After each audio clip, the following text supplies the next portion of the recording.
Good morning, everybody. Happy Saturday. Welcome to week 6 of Coast to Coast College Football Pregame Show. We have a great show for you guys planned today. I'm pumped. I'm excited. I've been up way too long already this morning. Great slate of football today. And honestly, I'm pumped. It's week 6. We have football games today with college football playoff implications already. Stuff that happens today is going to matter come 6-7 weeks from now when we're deep into the rankings. So we got to get this show going. I'm pumped. I know these other two guys that do the show with me every morning are pumped. I'm going to introduce them, and we're going to get right on the road here. So top left corner, the reigning, defending national champion, my Buckeye brother from another mother, Mr. Cottrell Simpson. Happy Saturday. How are you, sir? Feeling good, man. You know, this is a good slate of games today. And it's nice. You know, it's going to be a good show when we get to preview ranked matchups with 2 out of the 3 of us here. And Michigan has no walk in the park today either. So nope. This is a really good week. So I'm excited for today's slate. And the top right corner, last but certainly not least, always number 1 in our hearts. Number 1 with, I guess, moral victories. The Oregon Duck fan, Mr. West Coast.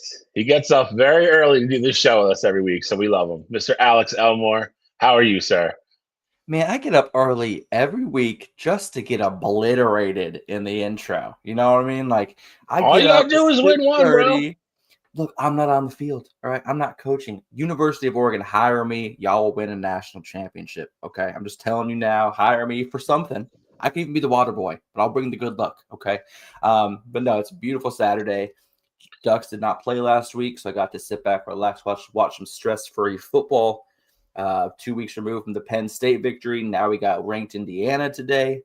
So I'm pumped. Obviously, Cottrell's pumped. He's got a big matchup today. And Bill, USC may not be ranked, but I know that's a big matchup for you too, because USC has hopes of getting back in that top 25, and Michigan has hopes of getting into the college football playoffs. So I know all 3 of us have some big-time games today. So I'm just excited to be a fan and be here. Let's get this show on the road. We do. As we mentioned, all 3 of us have big games today. Again, mine's not ranked versus ranked, but it's big because if we win it, I don't think we lose another game before the Ohio State game, which I think would give us a really good shot to get in the playoffs. Oregon hosts Indiana, which, again, if you would have talked about that game when we first started the show a couple years ago, I'd be like, that's a cakewalk. Not anymore. And then Ohio State's got Illinois, which I think they win, but a lot of people think that game has a chance to be a lot closer than the experts think. So we have those 3 games. We got a bunch of other big SEC games. Like I said, we got games today that we're going to look back on a month and a half from now and be like, hey, remember week 6 when they lost the blah, blah? These games are going to matter today. So, like I said, I'm excited. We're starting to really get into the thick of the college football playoffs or college football season. So we got a lot to talk about. We got a lot to go over from last week. Previews, pick them. I'm 1-0 already. Thank you very much. The grill. The grill is a very busy place these days. Some people may have been left on from last week and are just crumbs in the wind at this point. But we're going to get started as always. Alex, my friend, break the huddle. Let's get us going. Shotgun, DC right, flip 90, dig, on the center, ready? All right, well, welcome to another episode of Break the Huddle Weekly. This week, we actually have some pretty big news in the college football ranks. I'll let everyone take a quick look at the slate for the day, but we're going to jump right on into the College Football Commission setting up a tip line for NIL infractions. What does that mean exactly? The College Sports Commission launched a tip line Wednesday that allows for anonymous reporting of potential violations of new rules that govern how players are paid for the use of their name, image, and likeness. Essentially, if people are breaking rules to get paid, people can now report them. I'm not quite sure what those type of repercussions may look like after they've been reported, or what the investigation process will look like. But that is officially launched and a thing. I don't have the phone number to give to everybody to report Ohio State randomly, because I'll say I will call on Ohio State daily, just for fun. But so this is something new. He said setting up a tip line. Cottrell Bell, do you think this is going to have some serious implications? Obviously, we already have coaches in the offseason claiming that bigger schools are trying to take their kickers, their punters, their wide receivers, their running backs. Do you think that this tip line is going to be utilized for reporting things like that as well? Or do you think that this will not really be too much of a discussion? So I'll go first here just because I have a very concise opinion with it. This doesn't matter. There's been tampering. There's been, just blatant, coercion in terms of getting players to certain schools that are against the rules. Like, just think about a couple years ago, Miami of Ohio's head coach told you to the media, like, literally went out and said, hey, Alabama tampered with our kicker. The kicker goes and commit. He's not even in the portal yet. Alabama tampered with our kicker, and he's going to Alabama. Like, he came out and told you that to the media, and absolutely nothing happened.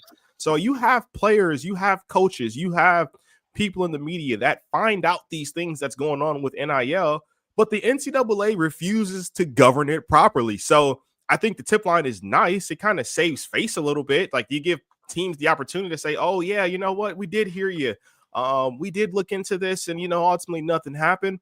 But this is just another thing that the NCAA is going to have that they are not going to govern properly. So for me, I think it's a great idea. I think on the surface it looks great, but I wouldn't trust the NCAA to do anything properly with this setup here, because we've seen so many infractions dead in our face and nothing has happened to it. I'm going to agree with everything Cottrell said. And I think you brought up some of the good points. I think this is a safe face move by the NCAA. Because, Alex, you said in your intro how you're talking about coaches that have talked about in the offseason. And I was going to say the same thing Cottrell said. You've seen this during the season. The kicker one was the great. He was walking in for his talking to the reporter at halftime of the game, and he brought it up. And again, let's be honest. This, as a whole, I don't think this show is a very big fan of the NCAA and the way they handle things. But this is another example. It's another example of them not doing their jobs. So if you're going to tell me there's, a pot of gold at the end of this rainbow, and if tips are coming in and they're considered, credible, and they get investigated and something actually does happen, yeah, I'll get excited about this, because I think the tampering is ridiculous. Like Cottrell brought up, like, you're talking about guys that aren't even in the portal yet that are still playing, but it looks like they're going to transfer. Like, kid was going to be like a fifth year, senior, so he wasn't going to stay. And you got Alabama on the phone offering him money. Like, that's crazy. Like, that can't happen. But that, again, I'm not going to get into my rant. But again, this is another example of, in general, as a whole, how the NCAA has not governed, got involved, or handled this whole NIL thing correctly at all.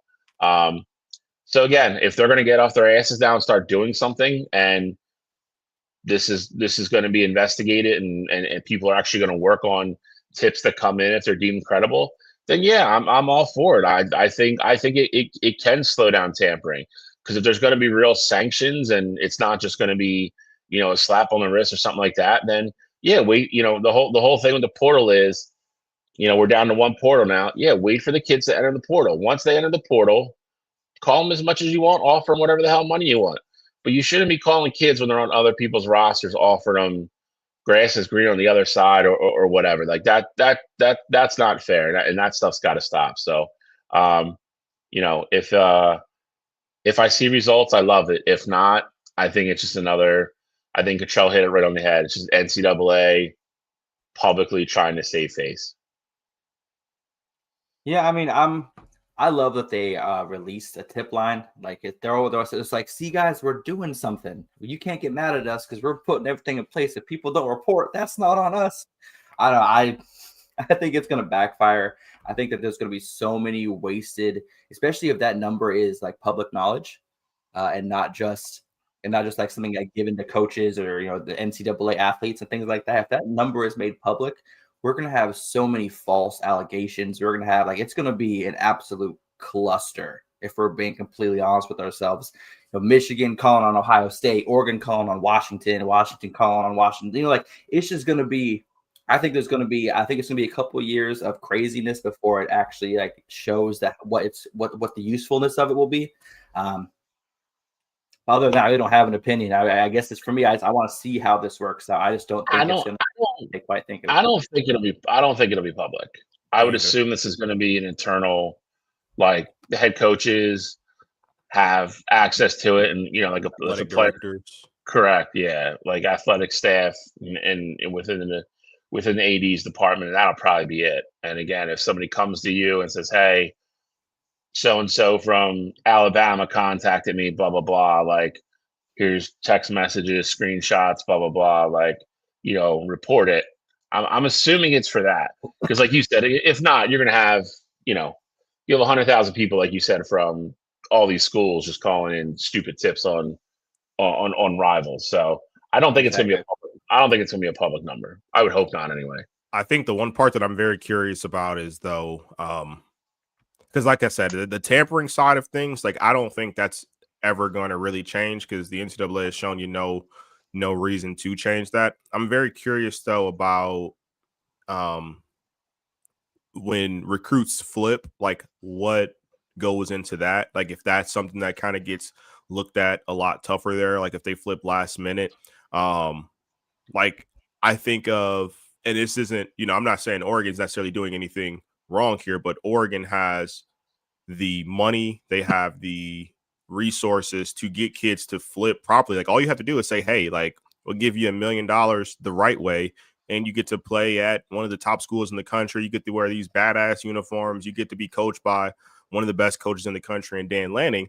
And so, like, I think Oregon has been doing things the right way. As much as I hate them for it, I think they've been doing things the right way. But I am curious to see, like, when kids ultimately flip last minute, like, is that going to be something that's like an automatic trigger? Or like if you're at a school like Penn State or something, let's say a kid flips to Oregon, is Penn State going to be calling the NCAA like, hey, we had this kid locked down, blah, blah, blah. And then last minute he flips, like, so something sketchy's there. They gave him an under the table kind of deal and, things like that. So that'll be the one side that I think can potentially get interesting if the NCAA actually looks into it. I know they consider letter of intents is kind of, not a whole lot more than like a verbal agreement to go. I don't think until you actually enroll in the school does it become like, okay, like you've accepted the offer. So, well, letter of intent is actually like basically enrolling. You have to be let out of that commitment. Verbal is different. Some schools, yeah, I don't disagree, but some schools handle them differently. Like to your point, once you sign it and then you're enrolled and you sign all your papers, then I think you're considered part of that school. So if you did that and then 3 days later you flip, yeah, I think it'll be a different story than somebody flipping a couple days before they actually sign. So I think they're two different things. But I agree with you. I'm going to be fascinated to see how they handle this. But Justin Louder, good morning, sir. Always fun to have you. Key, what's up? Yeah, so we're obviously gonna. That's me on my Twitter. I just reposted it. We're gonna be obviously keeping an eye on this. It's called letters. I know, right? As we get into the off season after the bowl season finishes up, I'm assuming that's when this is going to really kind of get some news flowing and get some actual calls into the hotline. But we'll see. Well, obviously, as we hear news, we'll let you guys know. We're going to keep this ball rolling as we have so much to go over today. And in a little bit of lighter news, though, we're going to go down to North Carolina. Coach Bill Belichick, and amid a 2-3 start, Belichick's tenure at North Carolina, the team has scrapped plans for a documentary series chronicling the series with Hulu. So essentially, they had like a Hard Knocks type show idea following North Carolina around for Bill Belichick's first season. It was going to air on Hulu. Since they started 2-3 on the season, that project has been completely scrapped and not going to be airing. But I tell you what, guys, I want to see that footage. I want to see it. What do I have to do to get my hands on that footage? I want to see what it was like for them to want to scrap it, because it's a 2-3 season to start off the year. His first time in college football. To me, like, you knew there was going to be some growing pains. There's a huge difference between preparing for an NFL game and season versus preparing for a college football season. There's a lot more that goes into it. Recruiting, prepping. You have a lot more players to plan for, a lot more players to try to not promote, but to try and develop. And so, like you said, you had no idea what these guys are capable of before the season even started. I doubt he even watched college football, if we're being completely honest with each other. So like this rough start, it seems like something that was expected, at least on my part, for North Carolina the first couple of years. And now they're already scrapping the Hulu series, talking about buyouts, which again I know are rumors. But what do you guys think about this situation? I mean, listen, I think we were all pretty reasonable with them, but at the same time, we had discussions that if they win this, they win that, they could be 7-4 and be bowl eligible. And I think a lot of people were realistic, but I mean, you also had a lot of people that were like, we saw it week one. They're like, oh, North Carolina's going to upset so-and-so. And they went out and got killed. Like, the one thing I did read, that came from, kind of an anonymous source, but it was an anonymous source that has kind of been pretty accurate with a lot of this stuff in regards to the program. It was becoming like a huge distraction for the team. And I don't know if that's Bill, again, kind of not really understanding how different this was going to be. Hard knocks, being in your training camp is one thing. You're dealing with a bunch of adults and professionals that have been doing this for years that show up on time for meetings and all that good stuff versus dealing with a show like this with a bunch of young kids. Apparently it became a distraction to the point where, kids they were going too long with interviews and stuff like that. I think part of it also is them not being that good and being 2-3, I'm sure played into this. I'm sure if they were 4-1, we're probably not having this conversation. And again, you have the rumors out there, like Alex mentioned, of potential buyouts because it's just, I don't think both sides are quite knew what they were getting into here. You've Bill Belichick's fiance, you have that whole circus factor that factors into all this. I think everybody in that program, needs to take a step back and just be like, hey, we need to be realistic. We brought like 30, 35 new kids in after everybody transferred out. This team was put together kind of really late, in regards to, big time Division I football. We all know Bill Belichick's great. This was not going to be some Cinderella magical 1-year story type thing. So everybody just pump the brakes, relax, have some patience, see what he does next year and the year after. I would love to see the footage, to Alex's point. If it is that bad and it is kind of a train wreck, like I would love to see it, but I think that's part of it too. And I don't think we're ever going to see it. I don't know if Hulu has rights to where they can still release what they have. I don't know. I don't know how that works. I'm sure there's like some final say and signatures need to be required to release it. But if not, I hope Hulu just goes, you know what, this is what we have. Here's an hour and a half of, footage for the first 5 games of the season, and then we got cut off. But I don't know if that's going to happen. I'll tell you what, I think it would be phenomenal because Hulu has to own the rights to it. So I don't think North Carolina could essentially do anything to stop I don't think North Carolina could do anything to stop Hulu from releasing what they had, or if they wanted to put out like a short, instead of it being episode by episode, they just do a 1-2 hour series. Yeah. And then just go from there. But I think it would be, just kind of sticking on this side of it, I think it would be absolutely hilarious if you had a rival like Duke or NC State like purchase the footage and then they do whatever they want to do with it, like whether they just release it all, or just like show it to their recruits, like this is a school you want to go to, like this is how they do stuff over there. I think that would be like the ultimate petty move, and I would absolutely love that, just because I know how big those two rivalries are. But for me as a whole, though, I think this was a bad idea. I think it's a bad idea to scrap it, because look at, and granted, they're not like the greatest success story, but look at Colorado. Like Colorado had, Coach Prime does his series every year where it follows whoever he's coaching. They did it at Jack State, of course, do it at Colorado now. In the first year, they went 4-8. And of course, like it sucked to see them just continuously losing. And I'm sure part of it was a distraction. But then the following year, they win 8 games. They make it to a bowl game. You get a player that wins the Heisman. You get a quarterback that won the Davey O'Brien. Like you have a lot of things to kind of go off of. And I think it ultimately helps with recruiting when people see things like that. And of course, you don't just want kids to want to go to your school because they can be on TV and things like that, but it helps with recruiting. It helps to branding. It helps with the marketing. Like I think this would have all been good things for North Carolina, even with them losing football games. So I think ultimately this is a bad idea. I think it's a kind of a sore loser approach with it. I understand that it could have potentially been causing a distraction there, but it almost just seems to me like they're looking for an out. Like 2-3 to start off your first 5 games in a completely new place where they lost Drake May a couple years ago. They lost Omarion Hampton last year. Like this UNC team has been good at bringing in talent, but they just have lost it over the years. Like this is a rebuild. Like we knew it was going to be a rebuild. And Bill, I think last thing I'll say here is to your point about them potentially winning 7 games this year and maybe making a bowl game.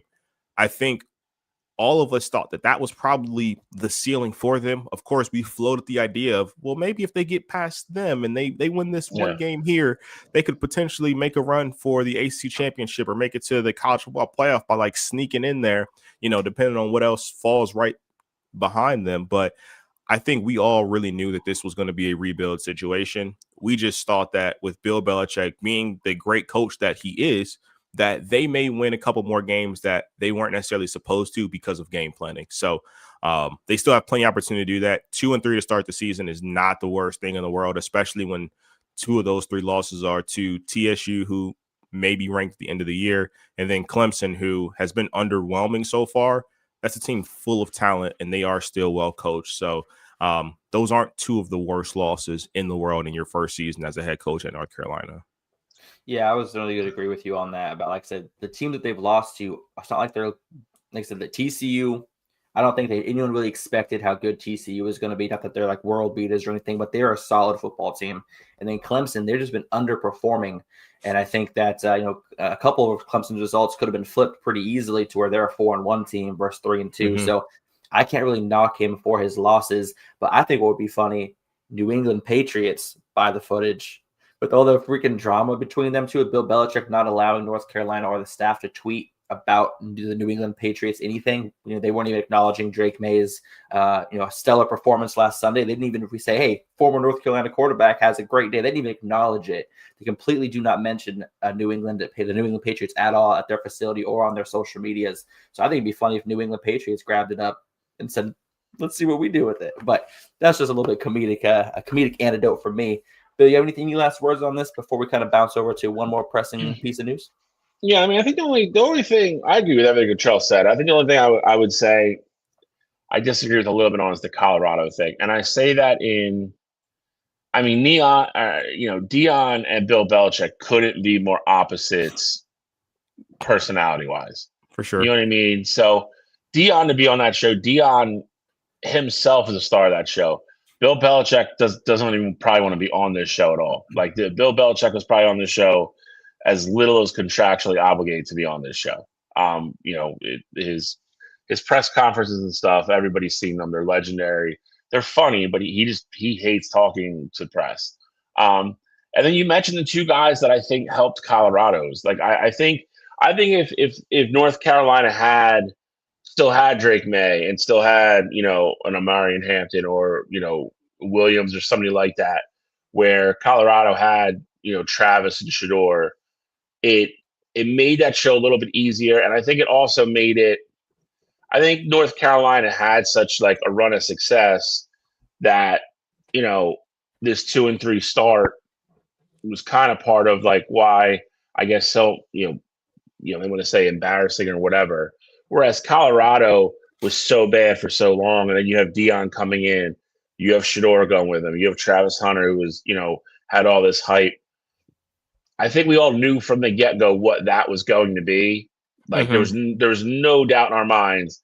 It was, they're terrible. Let's see how fast, Dion can turn them around. And on top of that, you also have these 2 star players that everybody knows.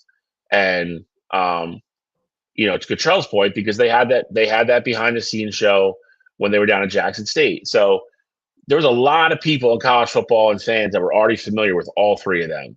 So to have all 3 of those stars build into their show, I think it made it a lot easier for Colorado.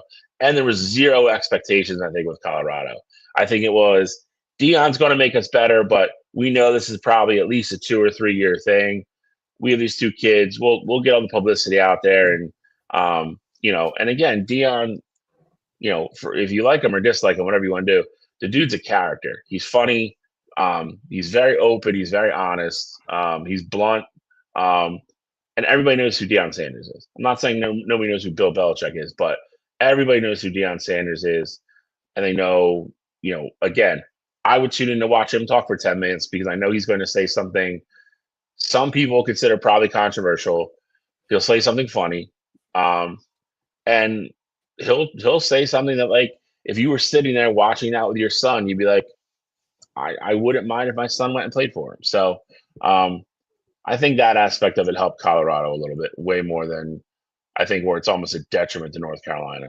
You got to start somewhere, though. If you're North Carolina, I think I if you agree. have the show, you may have, like, we may have found the star in this series where we do want to follow him. So, I mean, I think, I do think you made good points, though, because Dion is, more the focus. I mean, the show is called Coach Prime and just follows everything Colorado. But, I'll be curious to see what happens with this footage out there one way or another.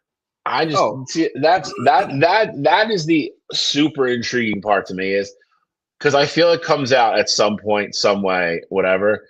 And then I want to see how bad of a train wreck it really is. Because if it was really going that badly, then I'd be like, all right, well, now I know, at least we know why they pulled the plug on it. But I want to know, how far this train's off the tracks. How much different is this than Bill really thought? And how are these kids reacting to Bill? And then you have his girlfriend, and then you have everything else. I want to see how many cars are piled up in this train wreck, because I have a feeling it's a lot. Well, like I said, there have been a lot of college football documentaries surrounding schools and following them throughout the season. Like you said, Coach Sanders show, Coach Prime, and then also you got Last Chance U, and the Last Chance U was entertaining, but we also know that it was a SHIT show. You know what I mean? It was full of drama. It was full of people not working hard. If they're willing to go through that show, I feel like North Carolina has to have been off the rails. I am excited. Notre Dame's had a show. Michigan had a show on, I want to say Amazon for a season back in 2016 or 2017. I mean, there's a bunch of schools that have them. Yeah. So, well, I want those. I want an office style mockumentary of a college football coach, kind of like Bill Belichick. I want a TV show now. I'm just saying, I'm gonna start writing it tonight. But no, so that's what kind of we got for North Carolina. I'm sure we'll talk about Bill Belichick a little bit later on in the episode without getting too much into him right now. We got one more piece of news before we jump into recaps, and then obviously we got the grill, and then we got the previews for today's big time matchups. But this is the news that for me, I kind of took me a little off guard, and the last thing I was expecting this week to hear. That's that the NCAA Division I Administrative Committee on Wednesday adopted a proposal to allow student athletes and athletic department staff to bet on professional sports, not college sports, but professional. Obviously, we've had a lot of drama this year with John Mateer. Was he or was he not betting? Obviously, that was on college sports, so that really wouldn't pertain to this. But guys, I don't know if I like this. I really like the fact that college athletes were not allowed to gamble, as I feel like that kind of NIL with all the money that these kids are getting, it's a bad habit to get into, that they're allowing these kids to do it early. Then they're going to go into the pros and I've been betting on pro sports all of college. Now that I'm a pro, why should I stop? I think this is something that's going to promote more gambling. I think it's going to cause more issues down the line.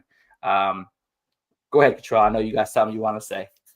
I think your heart is in the right place. I think your mind is in the right place. But if I'm being honest, there's a lot of things that are bad decisions for college kids to make. And, I think betting, while I agree with you in the sense that it is that, like, I do think it's one of those things that can turn into a bad habit. So can drinking, like, so can like, if they're 18 and up, like, they can play the lottery, like, they can, if they're 21 and up, they can go to casinos, like, they have this money to literally make poor decisions really anywhere. Like, I mean, we see college kids make poor decisions all the time, like, with, obviously, Georgia is the low-hanging fruit there, with all the money those kids are getting and buying those expensive cars and making poor decisions there. I don't think that would be the reason why I would be deterred from this here. I think it's okay in general. Like, I think, athletes at a Penn State, for example, like, them betting on the Browns winning a football game or throwing in a parlay on, the 49ers and the Eagles or something like that. Like, I don't see that as being problematic. I think where it becomes an issue, though, is that when you have players like the high profile players that potentially train with some of these professional athletes, or they have relationships with these professional athletes, and they say, hey, how is everything feeling this week? Or, do you plan on playing this week? And maybe like a Monday and the game's on Sunday. Hey, you plan on playing this upcoming week? And it's not even originally coming from a place of, oh, I want to see if I can, beat the books on this particular bet here. It could be something genuine. And then it ultimately turns into, oh, well, they said they weren't playing this week, so I'm going to throw X amount of dollars on their team they're playing against because this is their best player. I think that's where the waters get a little muddy there. I specifically think about NFL and NBA just because a lot of those kids like train together. I think about the tight relationships that LSU has with their alumni, Ohio State have with their alumni. And of course, Michigan, and I'm sure Oregon's the same way. I'm not too familiar with like how often people come back there, but I think that's where things could potentially get problematic. But as far as them just making bad decisions or getting caught up in gambling, I do think that's one thing to worry about. But I mean, there's a lot of things to worry about, though, if we're just talking about college kids making bad decisions. I don't disagree with you on the bad decisions aspect. My problem with it is this: the NCAA is supposed to oversee college athletics and do what's in the best interest of the athletes. So, in my opinion, why open a door to another avenue for them to make mistakes where I don't care how good this goes, somebody is going to go down the wrong road with this. There's no way it doesn't happen. That's my problem with it. Why give them another chance to screw up? They're not going to get any money out of it. So like unless they are, and if they are, then this looks even worse. So that'll come out soon enough if that's going to be the case. But for me, just why even test the waters? To your point, the murky waters. Why even test it? Why even put it out there? Now, like, for instance, here's my biggest concern. Online gambling isn't legal in every state. So now if you start having kids being like, oh, you know what? Does this guy have a book, or somebody or whatever? Cool. Now you owe some bookie $1,000. Now it turns into, now that bookie goes, well, you know what? You're best friends with John Mateer.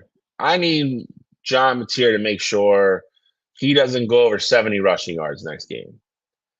Not saying John Mateer does it, but you open that avenue for that whole situation, that whole area to work itself into college sports, which we've already seen before in the past, before all this gambling became legal.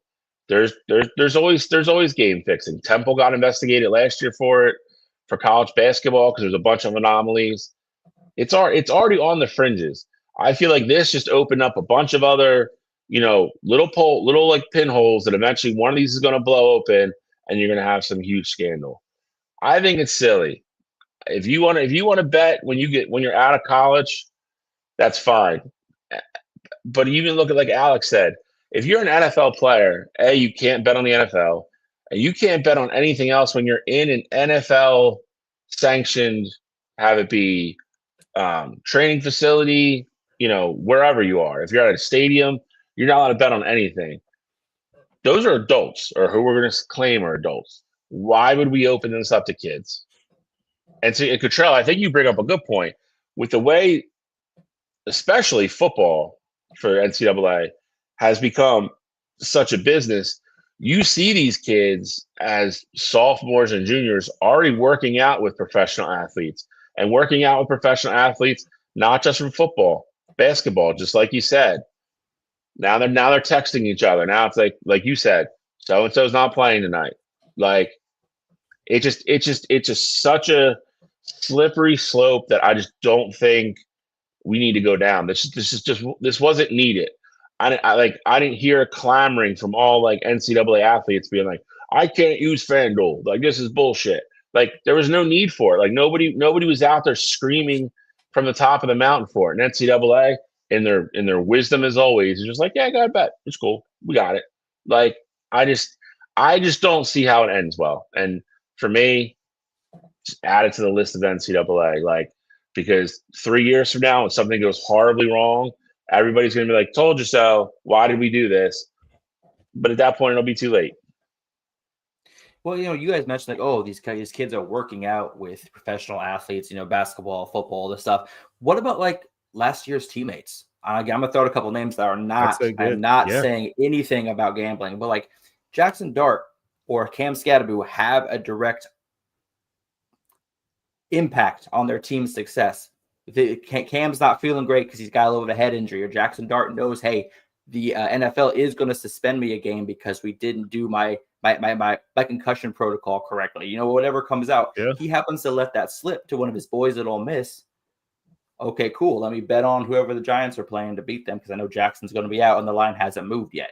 You know what I mean? Like that's where I worry about it. I'm not really worried about the older pros working out the younger kids. I'm worried about the teammates. Like, hey, my boy is not going to go pro, but he's still got one more year eligibility at Mississippi State. I'm going to shoot him a little bit of a tip to help him kind of get financially started, off on the right foot. That's where kind of my head goes. And also not to mention, like, in my mind, college is to prepare kids for the future, right? Every kid that goes to college is there to get job prep and to learn new things to make their careers in the future better. You're literally allowing these kids to gamble only to let them go pro to where they can't gamble. So it's like, yeah, we're going to allow you to do something here that you can't do at the next level. Like for me, I would want college to emulate the NFL rules as much as humanly possible to prep those players for going to that next level and allowing them to get a gambling habit like at an early age, and then put them in the NFL where all of a sudden, oh, you guys can't gamble. Just like Bill said, that's where you're going to see the issues come up again and again and again. But I see a bunch of other issues. All three of us see issues in different areas that this could kind of spark controversy. So we're obviously going to see how this plays out. It could take November 1st. I'm not sure if they had voted to pass this yet, but it could start November 1st where these kids can start gambling, which is less than 30 days from now. So we could see a lot of impacts real soon. But any last closing thoughts on this before we kind of jump out to recaps and get the show on the road? I'm good. I'm also good. All right. Let's keep this train rolling. Last week's recaps. We had some slobber knockers last week. I'll tell you that. There it is. Slobber knocker mentioned for the week. Justin, take a shot. No more McConkey. 2-2 this week. Yeah. All right. Bottom right corner. Bottom right corner. Just get that. Cincinnati. Get it out the way. Cincinnati, Iowa State. Iowa State ranked on the road. We talked last week. 2 starting corners lost for the season. Hate to say it, showed up immediately in this game. Yeah. As good as Iowa State's offense is, you give up 38 in college football on the road, there's a good chance you might lose. Rocco, like I said, Rocco and the offense still did their thing. But again, this is going to be it's going to be rough waters here for Iowa State for a couple weeks till these kids that are starting on the outside can kind of get their feet underneath them. I believe they're both freshmen. they're thrust into a spot that's really hard, one of the hardest positions to play on the field as is already. It's going to take. There's going to be growing pains. That being said, I think it'll be a couple games down the stretch. Iowa State will win simply because their offense will outscore people. The offense is humming for that team, but the defense is going to have to tighten up. Suffer their first loss on the road to the Bearcats. Big win for Cincinnati. Sorry. I told you I was up early, bro. Been out doing stuff already. I'm like 4 hours into my day. I feel like Alex. But like I said, you got to hit in Cincinnati. Big win for them. Iowa State, I think, after the great starts they had in the season, I think they're going to lose a little momentum here, going really into the thick of their Big 12 schedule. Could be very interesting to see what happens with Matt Campbell's crew. But like I said, instant thoughts, reactions from this game. I feel like we all thought this might happen. Well, when I was watching the game, Iowa State did exactly what I thought they would do to start the game, and that's they dropped a lot of guys back in coverage, kind of give those cornerbacks a little bit of help over the top. And Cincinnati prepped for that to happen. They absolutely ran all over Iowa State, 7.6 yards per carry. Yes, just like you said, you could see the inexperience of the cornerbacks, but also Cincinnati game planned around Iowa State, kind of giving them a little bit more support. And like I said, 260 yards rushing on 34 carries, 7.6 yards per rush on the ground for Cincinnati. Cincinnati, they were just a more physical team. They had 13 penalties for 128 yards. Like, they did not care. They were flying to the ball, making every single play possible. Iowa State, honestly, did a fantastic job to stay in this game. It could have gotten ugly really early. Cincinnati jumped out to a huge lead at the start of the game. It was like 17-0, I think it was, before Iowa State got on the scoreboard. Cincinnati, man, I'm going to keep an eye on them in Big 12 play the rest of the season because I like what they're offering as far as at their skill position players. Sorsby did a fantastic job. He didn't have to do too much. 13 completions, 214 yards, 2 touchdowns, no turnovers. And then the rushing attack, Evan Pryor, a guy that, he was a backup behind Taway Walker. Evan Pryor had an absolutely breakout game, 10 rushes, 111 yards. Oh, my God. Well, glad he got out of there. 11 yards per carry, 2 touchdowns. So like I said, it was really a running back by committee. Taway Walker, who's the starter there, he did, he obviously also got his touches, 14 for 89. Like I said, Cincinnati's run game is something I want to keep an eye on. Obviously, Iowa State went on the road, losing their first game. I'm really liking where Cincinnati's at going into the rest of the season.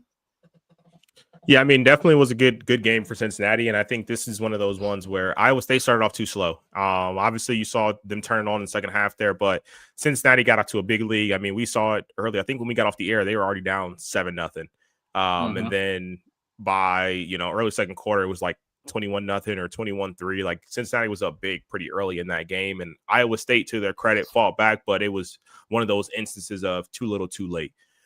So give Cincinnati a ton of credit. Like you said, they did their damage on the ground there, and I think for Iowa State, this is, of course, you don't ever want to lose a game. Like, you don't want to say, oh, this is game that we wanted to drop or anything like that. But I do think this is a good wake-up call per se for them, because one, they got it out of the way essentially, and yes, it is a conference game, but you get that out of the way. It is your first game without 2 of your starting cornerbacks there, and you now know what that feels like, and you know what you can do to have success moving forward there. So like I said, never good to necessarily just drop a game, but I do think this is definitely a learning experience there for them, and moving forward, they're still in a good spot to have a chance to potentially make the college football playoff. I don't disagree. And I think Cincinnati's got a relatively easy game today as well against someone. Yeah, they do. Yes, they have a pretty decent schedule the rest of the way, for being honest. They have who do they have today? Here, I got it up right now. You got UCF at home. Yeah. See, the only loss was the first game of the year to Nebraska, 2017 loss to Nebraska at home. So close loss, first game of the year. Obviously, there's always that first game, kind of let's fix some stuff, see what kind of team we have. So yeah, I think you're right. They got UCF, Oklahoma State, and then they have Baylor, Utah, and BYU, TCU at the end of the year. So actually, that schedule maybe not the best to close out the season with Baylor, Utah, BYU, and TCU for the last 5 games after this week. So if Cincinnati gets through that slate, maybe with only 1 loss, we could be looking at a Cincinnati team in the Big 12 championship. Possibly. Yeah, see whatever what else everybody does, but definitely could. But let's go to the next game. A game that I think we all picked correctly, but I think some people thought it was going to be closer than it was. Texas Tech, number 11, Houston beats Houston 35-11 on the road. And I'll tell you what, there's still nobody talking about Texas Tech. They're just quietly winning, quietly dominating people, quietly going up the rankings 2-3 spots every week, and now they're 1 spot away from the top 10. They win this week with obviously some of the games ahead of them. Somebody's going to lose. They're going to be in the top 10. And again, I think we all thought this was possible next year. They are definitely a year ahead of schedule, and they are definitely a good football team. This is the first time I actually got to watch them a little bit. I watched about a half of it. Defense is legit. It's physical. It's pretty fast. It'll hold up pretty well against most of the teams above them. And if the offense is in rhythm and is efficient, they can move the ball. They're a good football team. So again, Houston was a team that I think a lot of people had kind of, could be dark horse type aspirations of being in the year. They've played pretty well, but they got dominated Saturday. Thoughts, reactions, boys?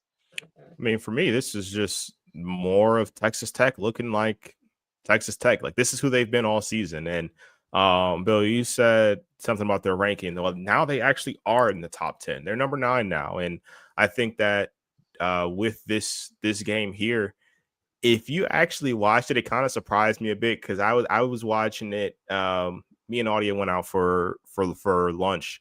So we were actually watching like at the place that we were at, and it was really weird to see Connor Wegman turn into this dual threat quarterback. I was like, what is going on here? Like, is this Houston's game plan to just run Wegman as much as possible?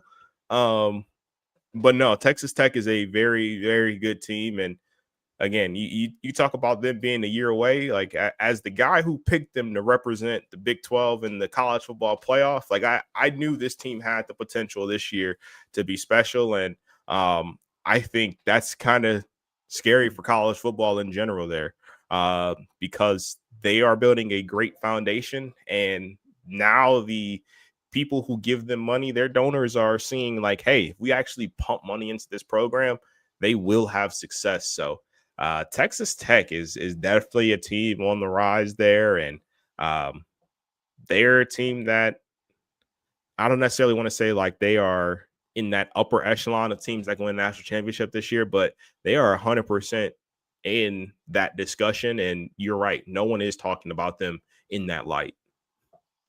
Yeah, I mean, Texas Tech dominated this game from start to finish. Houston is 1 for 12 on third downs, 10 for 25 on passing attempts. I mean, the Texas Tech defense is just, honestly, I think that was the biggest surprise for me. We talk a lot about their offense.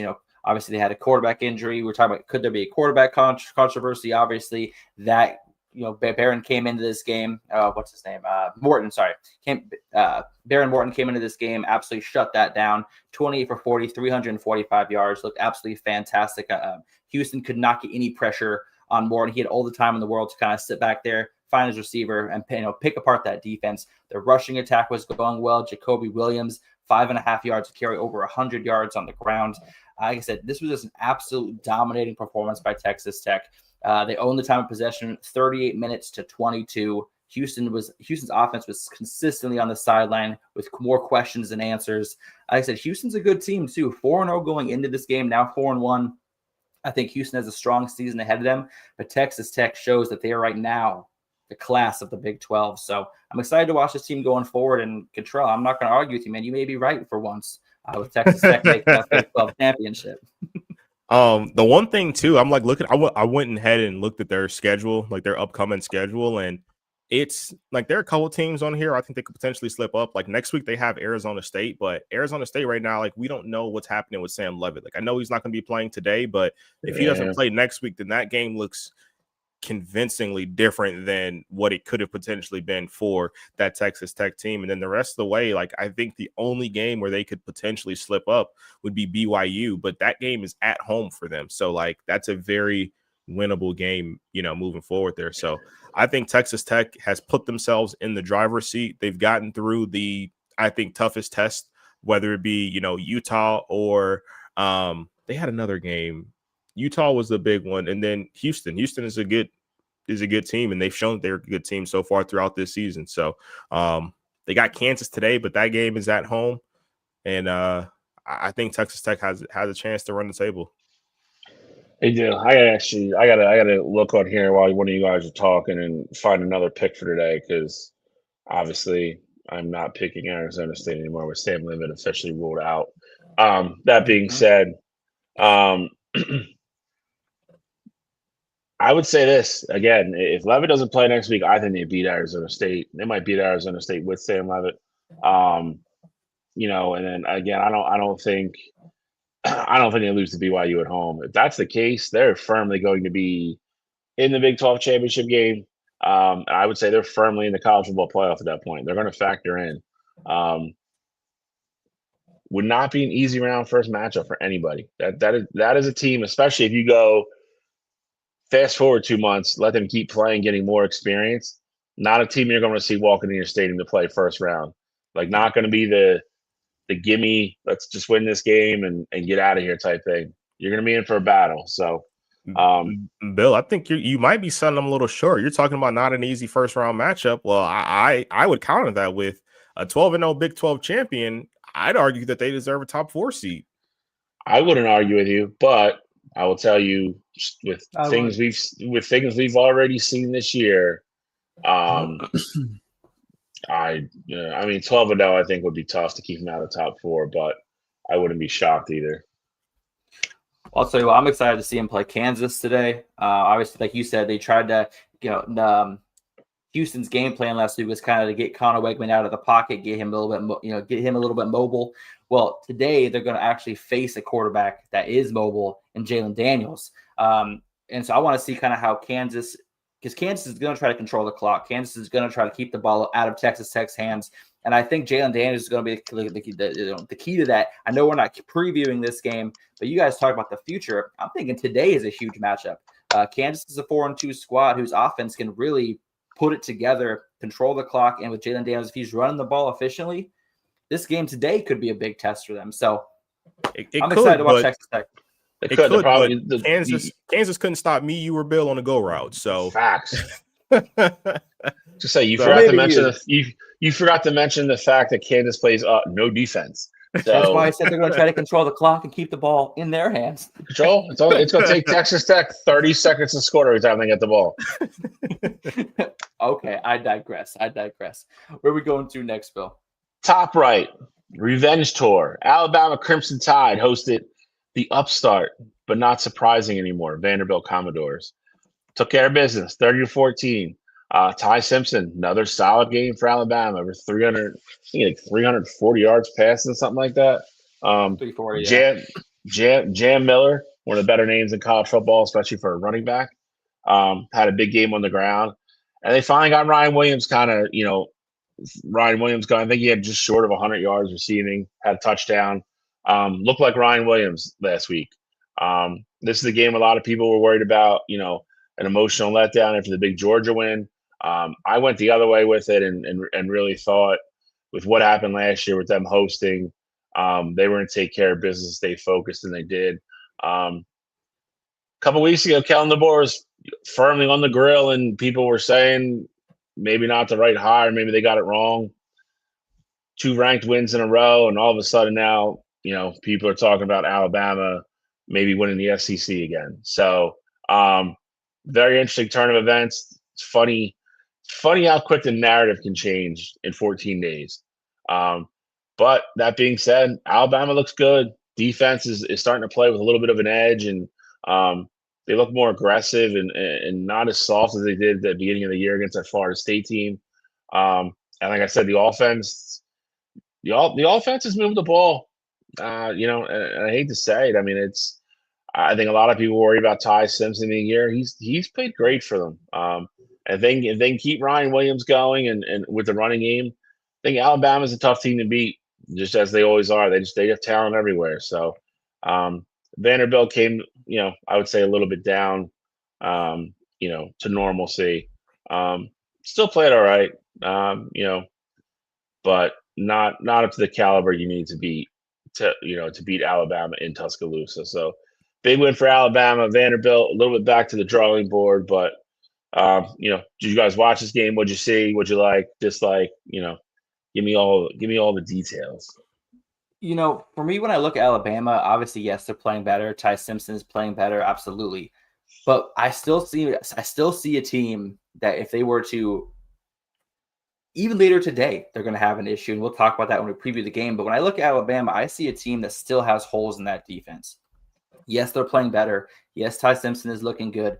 But their rushing defense is absolutely atrocious. I feel like Vanderbilt got away from the game plan a little bit after they jumped up to a little bit of a lead. They started throwing the ball more. Diego Pavia threw the ball 35 times. They only ran at 19. They need to balance out their attack a little bit more in this game, and I think this game is a lot closer than it is because Vanderbilt was absolutely owning it on the ground. 7.1 yards per carry against Alabama's defense.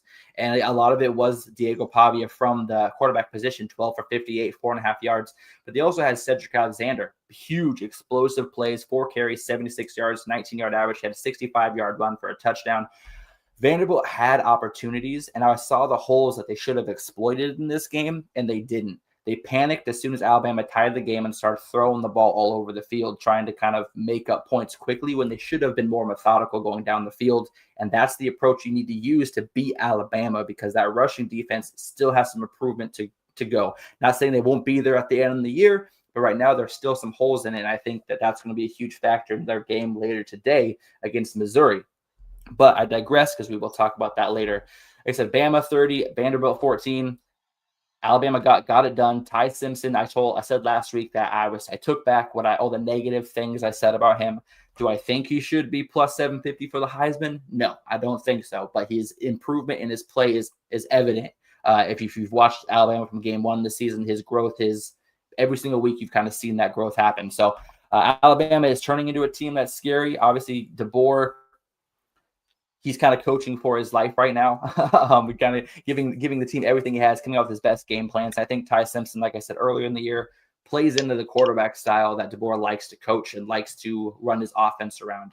Jalen Milroe last year was fantastic, but DeBoer's never been really successful with a hugely mobile quarterback. And I think Ty Simpson kind of sitting there in the pocket a little bit, being able to move out of the pocket and kind of still look downfield is the type of quarterback play that DeBoer wants for his Alabama team. So I think they're kind of starting to shape who they are. But no, Alabama took care of business. But like I said, I see a different game play out where Vanderbilt keeps running the ball. And this game is maybe a 10-point game instead of a 16-point game. So Alabama still got some shoring up to do on defense, but great win overall by them. Yeah, so I think you made an excellent point about getting away from the run, because that was one of the things that I wanted to talk about here as well, because in the first half, they scored 14 points like that, and that's ultimately what they ended the game with. And I think you see 30-14, you would think that Alabama dominated this game, and that was not the case. Like the Alabama ultimately, like as the fourth quarter kept rolling, they were able to put the game away and get out to that big time lead there. But Alex, to your point, I just want to double down on it. Vanderbilt only had 6 designed runs in the second half, 6. And, they ran the ball. I think they had total 8 or 9 attempts total, but 2 or 3 of them were Diego. They were actual passes, but Diego took off and ran forward. But to only have 6 design runs in the second half of the game where you dominated on the ground in the first half, like that is unforgivable. And I think that took them out of the football game there. And once you do that, that led to the offense not having any success. Like I said, they didn't put up any points in that second half. I think they punted 3 times. Diego had an interception and he fumbled the ball. Like, that just didn't put that offense in a position to succeed there. So, yes, well, I think Alabama looks a lot better, especially offensively. I think Vanderbilt really let this Alabama team off the hook in this game and kind of play right into their strengths there. So, Vanderbilt, team that plays hard, very gritty. I think they would want to have this game back. So, Alex, I agree with pretty much everything you said there about this game. So, really not much more for me to add there. So, but with Bama, I think you will see them get tested a lot more today. And I know we'll talk about it in previews because Missouri will not let this Bama team off the hook. Missouri loves running the football. So, very, very curious and very interested in talking about that once we get to previews here. All right. Last but not least, game of the week, Miami, Florida State. Hurricanes making a real case for being the number 1 team in the country. Another ranked statement win, going to Tallahassee, hostile crowd, hostile environment, take care of business. Carson Beck, another great game, 4 touchdowns, no turnovers, throwing the ball pretty much at will against Florida State. Castellanos for Florida State had a good game, not a great game. 2 interceptions. They had a fumble as well. Can't turn the ball over 3 times in a football game and expect to win a lot. Not against a good team like Miami. So Hurricanes get another huge win. Florida State, I don't think they're headed down the path they went down last year, but I think that win against Alabama at the beginning of the year, I think gave a lot of people a little bit too much hope of what they really were. And now I think you're seeing, I think there's somewhere in between. But Miami's a good football team. We previewed Miami and we said how they got through their first 7 or 8 games is really going to determine, how their season went. If it was going to be a good season or if we were possibly talking about firing Mario after week 4. That ain't going to happen. So Miami stays undefeated. Again, Carson Beck, great game. Florida State, a little bit back to the drawing board for Mike Norvell and company. So, like I said, instant thought reactions. Where do you think both teams go from here? I think when we say, I think Florida State still has a lot of promise for the rest of the season, including the possibility of having a rematch of this game in the ACC championship. Yeah, they got 2 conference losses, but I think that that possibility is still looming. Because Florida State has a lot of positives to take out of this game. They outgained Miami. They had better third down efficiency. They had more first downs. Actually, had double the amount of first downs that Miami had. Then you keep scrolling down the stat line, and that's where it comes out. 3 turnovers. Bill, you said it exactly. That is why this game was a Florida State loss. You eliminate 2 of those turnovers, maybe even just 1 of those turnovers. This is a Florida State win, and Miami has a loss, has a dot in the loss column. Sorry, I can't talk today. So Miami is still undisciplined on defense. 13 penalties, 114 yards. So they gave up 28 first downs to compare to their 14. Miami was 5 for 14 on third down. Florida State's defense did what they needed to do to kind of shut Miami's offense down, getting them off the field. And then Florida State's offense was just giving them the ball right back, allowing them to kind of get those easy points after those turnovers. So I feel like if this game is played again, I think Florida State is the better team, but Miami just executed better on this day. So I really want these 2 teams to play again. I don't know exactly what's going to have to happen in the ACC, who's going to have to beat who for that to happen. But I want to see Miami, Florida State again in the ACC championship game, because this game deserves to be replayed. Not because I'm a Thomas Castellanos fan. No, okay, it is because I'm a Thomas Castellanos fan. But I think he played great. Those 2 interceptions definitely did not help his cause at all. Carson Beck remains efficient, not turning the ball over. 4 touchdown passes. He's thinking before he throws. He's progressed so much every single week, where I don't think of him as Carson Beck from Georgia. I think of this as a whole new player, Carson Beck at Miami. The way he's playing here is different than he played at Georgia. He's playing smarter. He's picking out the receivers that are open. He's not, forcing the ball into tough and tight situations. So Miami's got, like I said, despite their coaching, Miami's still finding a way to win. I hate Mario Cristobal if you're new to the show. That's why I say that. But I want to see this game played again, and I think that there would be a different outcome if they did.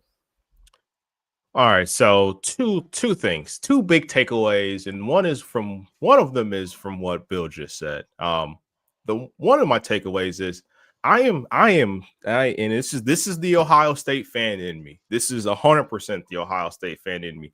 I am so tired of people talking about teams getting wins over these overrated teams here and talking about they need to be the number one team in the country. God damn it, the number one team in the country has not given up more than 7 points at all this season. All right, let's put a pin in that. Let's put a cap on it. The number one team in the country resides in Columbus, Ohio, and there is no further discussion until they play a close football game or teams put up more than 7 points. So that's first things first. Second off, Alex, you talk about this game being tight, or it could have gone one way or another if one turnover didn't happen or two turnovers didn't happen. This score is not indicative of how this game actually looked. This was a Miami blowout. It was 28-3 at some point in the fourth quarter, and Mario went into turtle mode, and he completely let his offense not run what they had ran pretty much the entire game.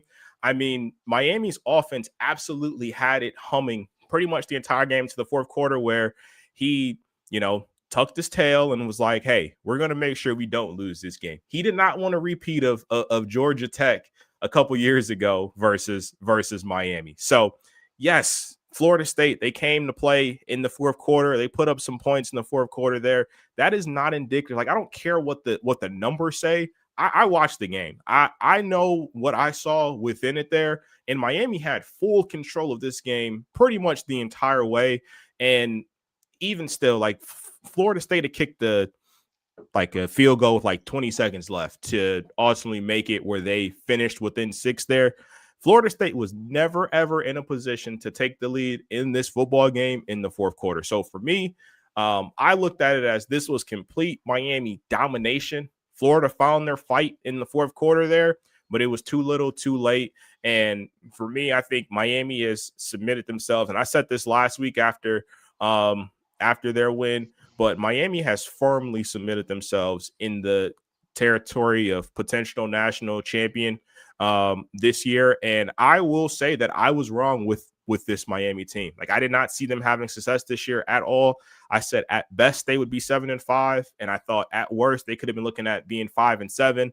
But they've proved me wrong. They are a really good team, and Malachi Toney is a freshman who I definitely wanted to show some love to, because he is absolutely incredible. He looks like he was Carson Beck's favorite target this past week, and that Miami offense is something to really look out for. I think they are a special group right now. Definitely playing like a special group. I'll give you that. Can they sustain that? Can Carson Beck keep this pace up? We'll see. I mean, we kind of did it that year with Georgia. But to Alex's point as well, I mean, there's a chance we see this game again. Because we all thought the ACC was going to be a lot better this year after week 1. And now we know that's probably not. So I think they only get one team in the way everything goes right now. So I'm sorry, Justin. I'm sorry. You're going to want to win that conference. So any other games that happened? We're not even talking about Georgia Tech. Georgia Tech is still undefeated. Yeah, I know. We're just Haynes Florida King State's train, baby.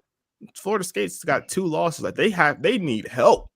Like, it's not just they're looking for one team to slip up. Like, Georgia Tech's got to lose, and I don't know the rest of their schedule, the rest of the way there. But take a look at Florida State's schedule right now just to see who they play, because we're talking about them. They got Pitt, Stanford, Wake Forest.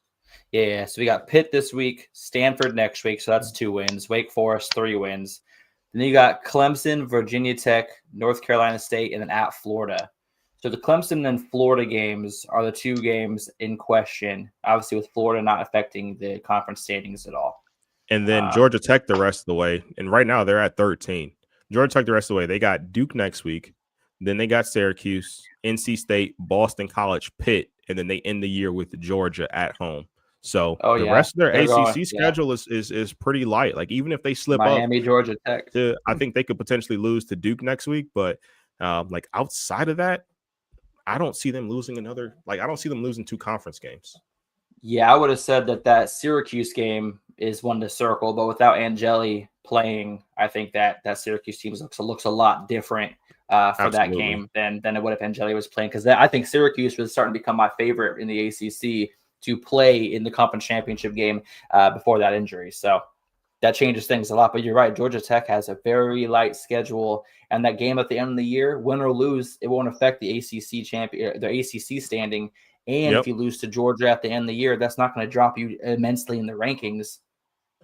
So, I mean, yeah, Georgia Tech, man, I totally spaced Georgia Tech when we were talking about Florida State and Miami. Georgia Tech looks fantastic this year.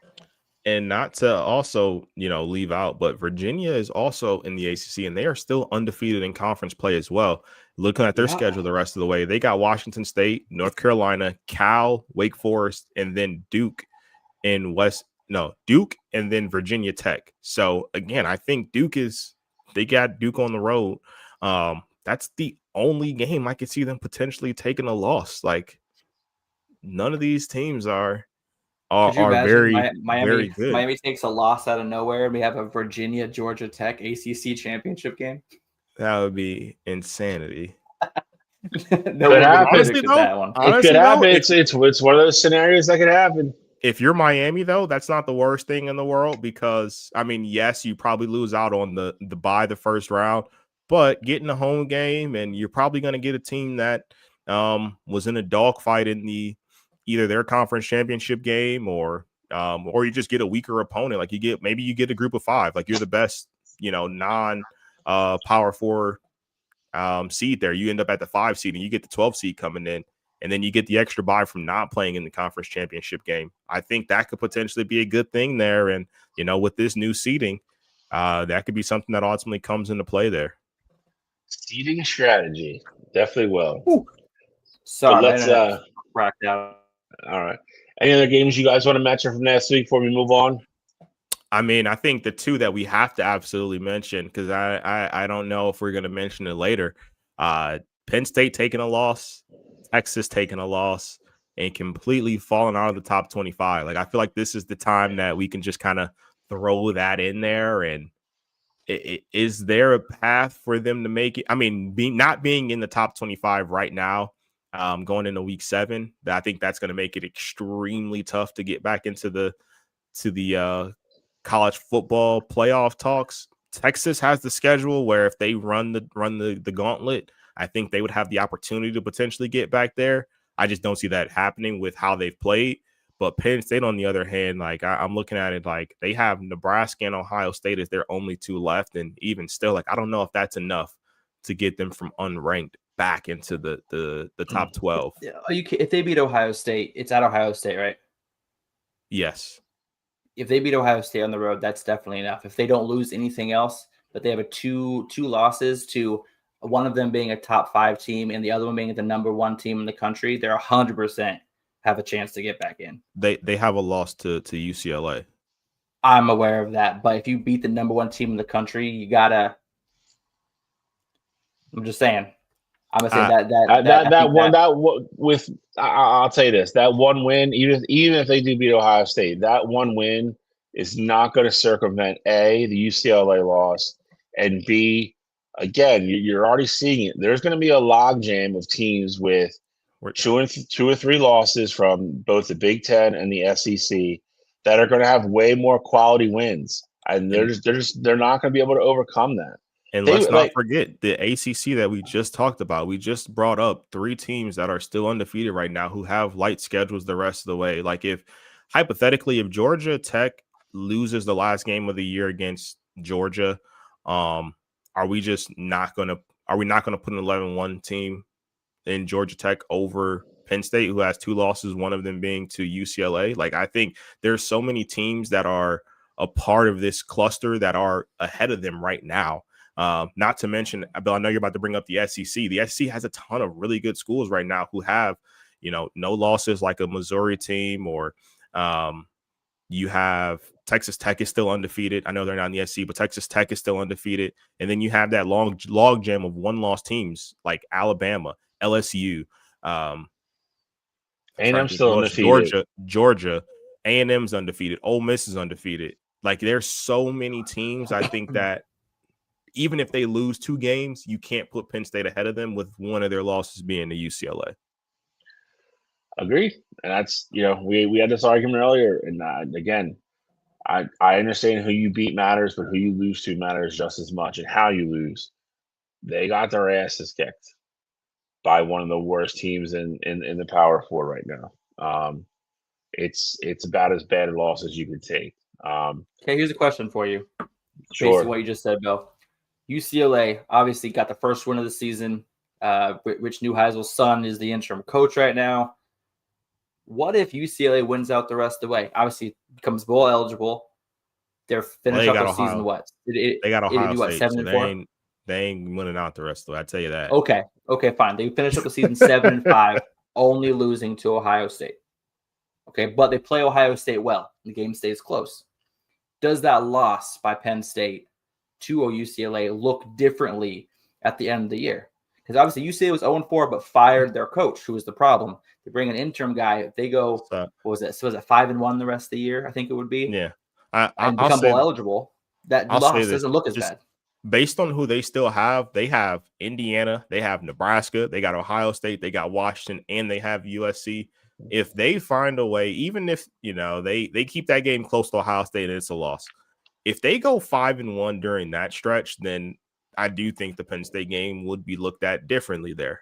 However, I can't ignore the fact that I can't say their first turnaround game, like the first game with everyone in this regime, is the one where we put up 42 points against Penn State and that defense there. So I get it. It's new coaches, things like that. It's supposed to take time to build up to that point. Like if they did that to Penn State and it was 3-4 weeks into the new coaches being there, I think that would be a whole different ball game. But the first week that everyone is there and Penn State is supposed to be touted as one of the best defenses in the country, like we all thought that Penn State would be a top 5 defense this year, and you let a team who hadn't scored more than 23 points all year, and you let them put up 42 on you, like I just don't know if that's a forgivable loss, like even with UCLA having more success the rest of the way.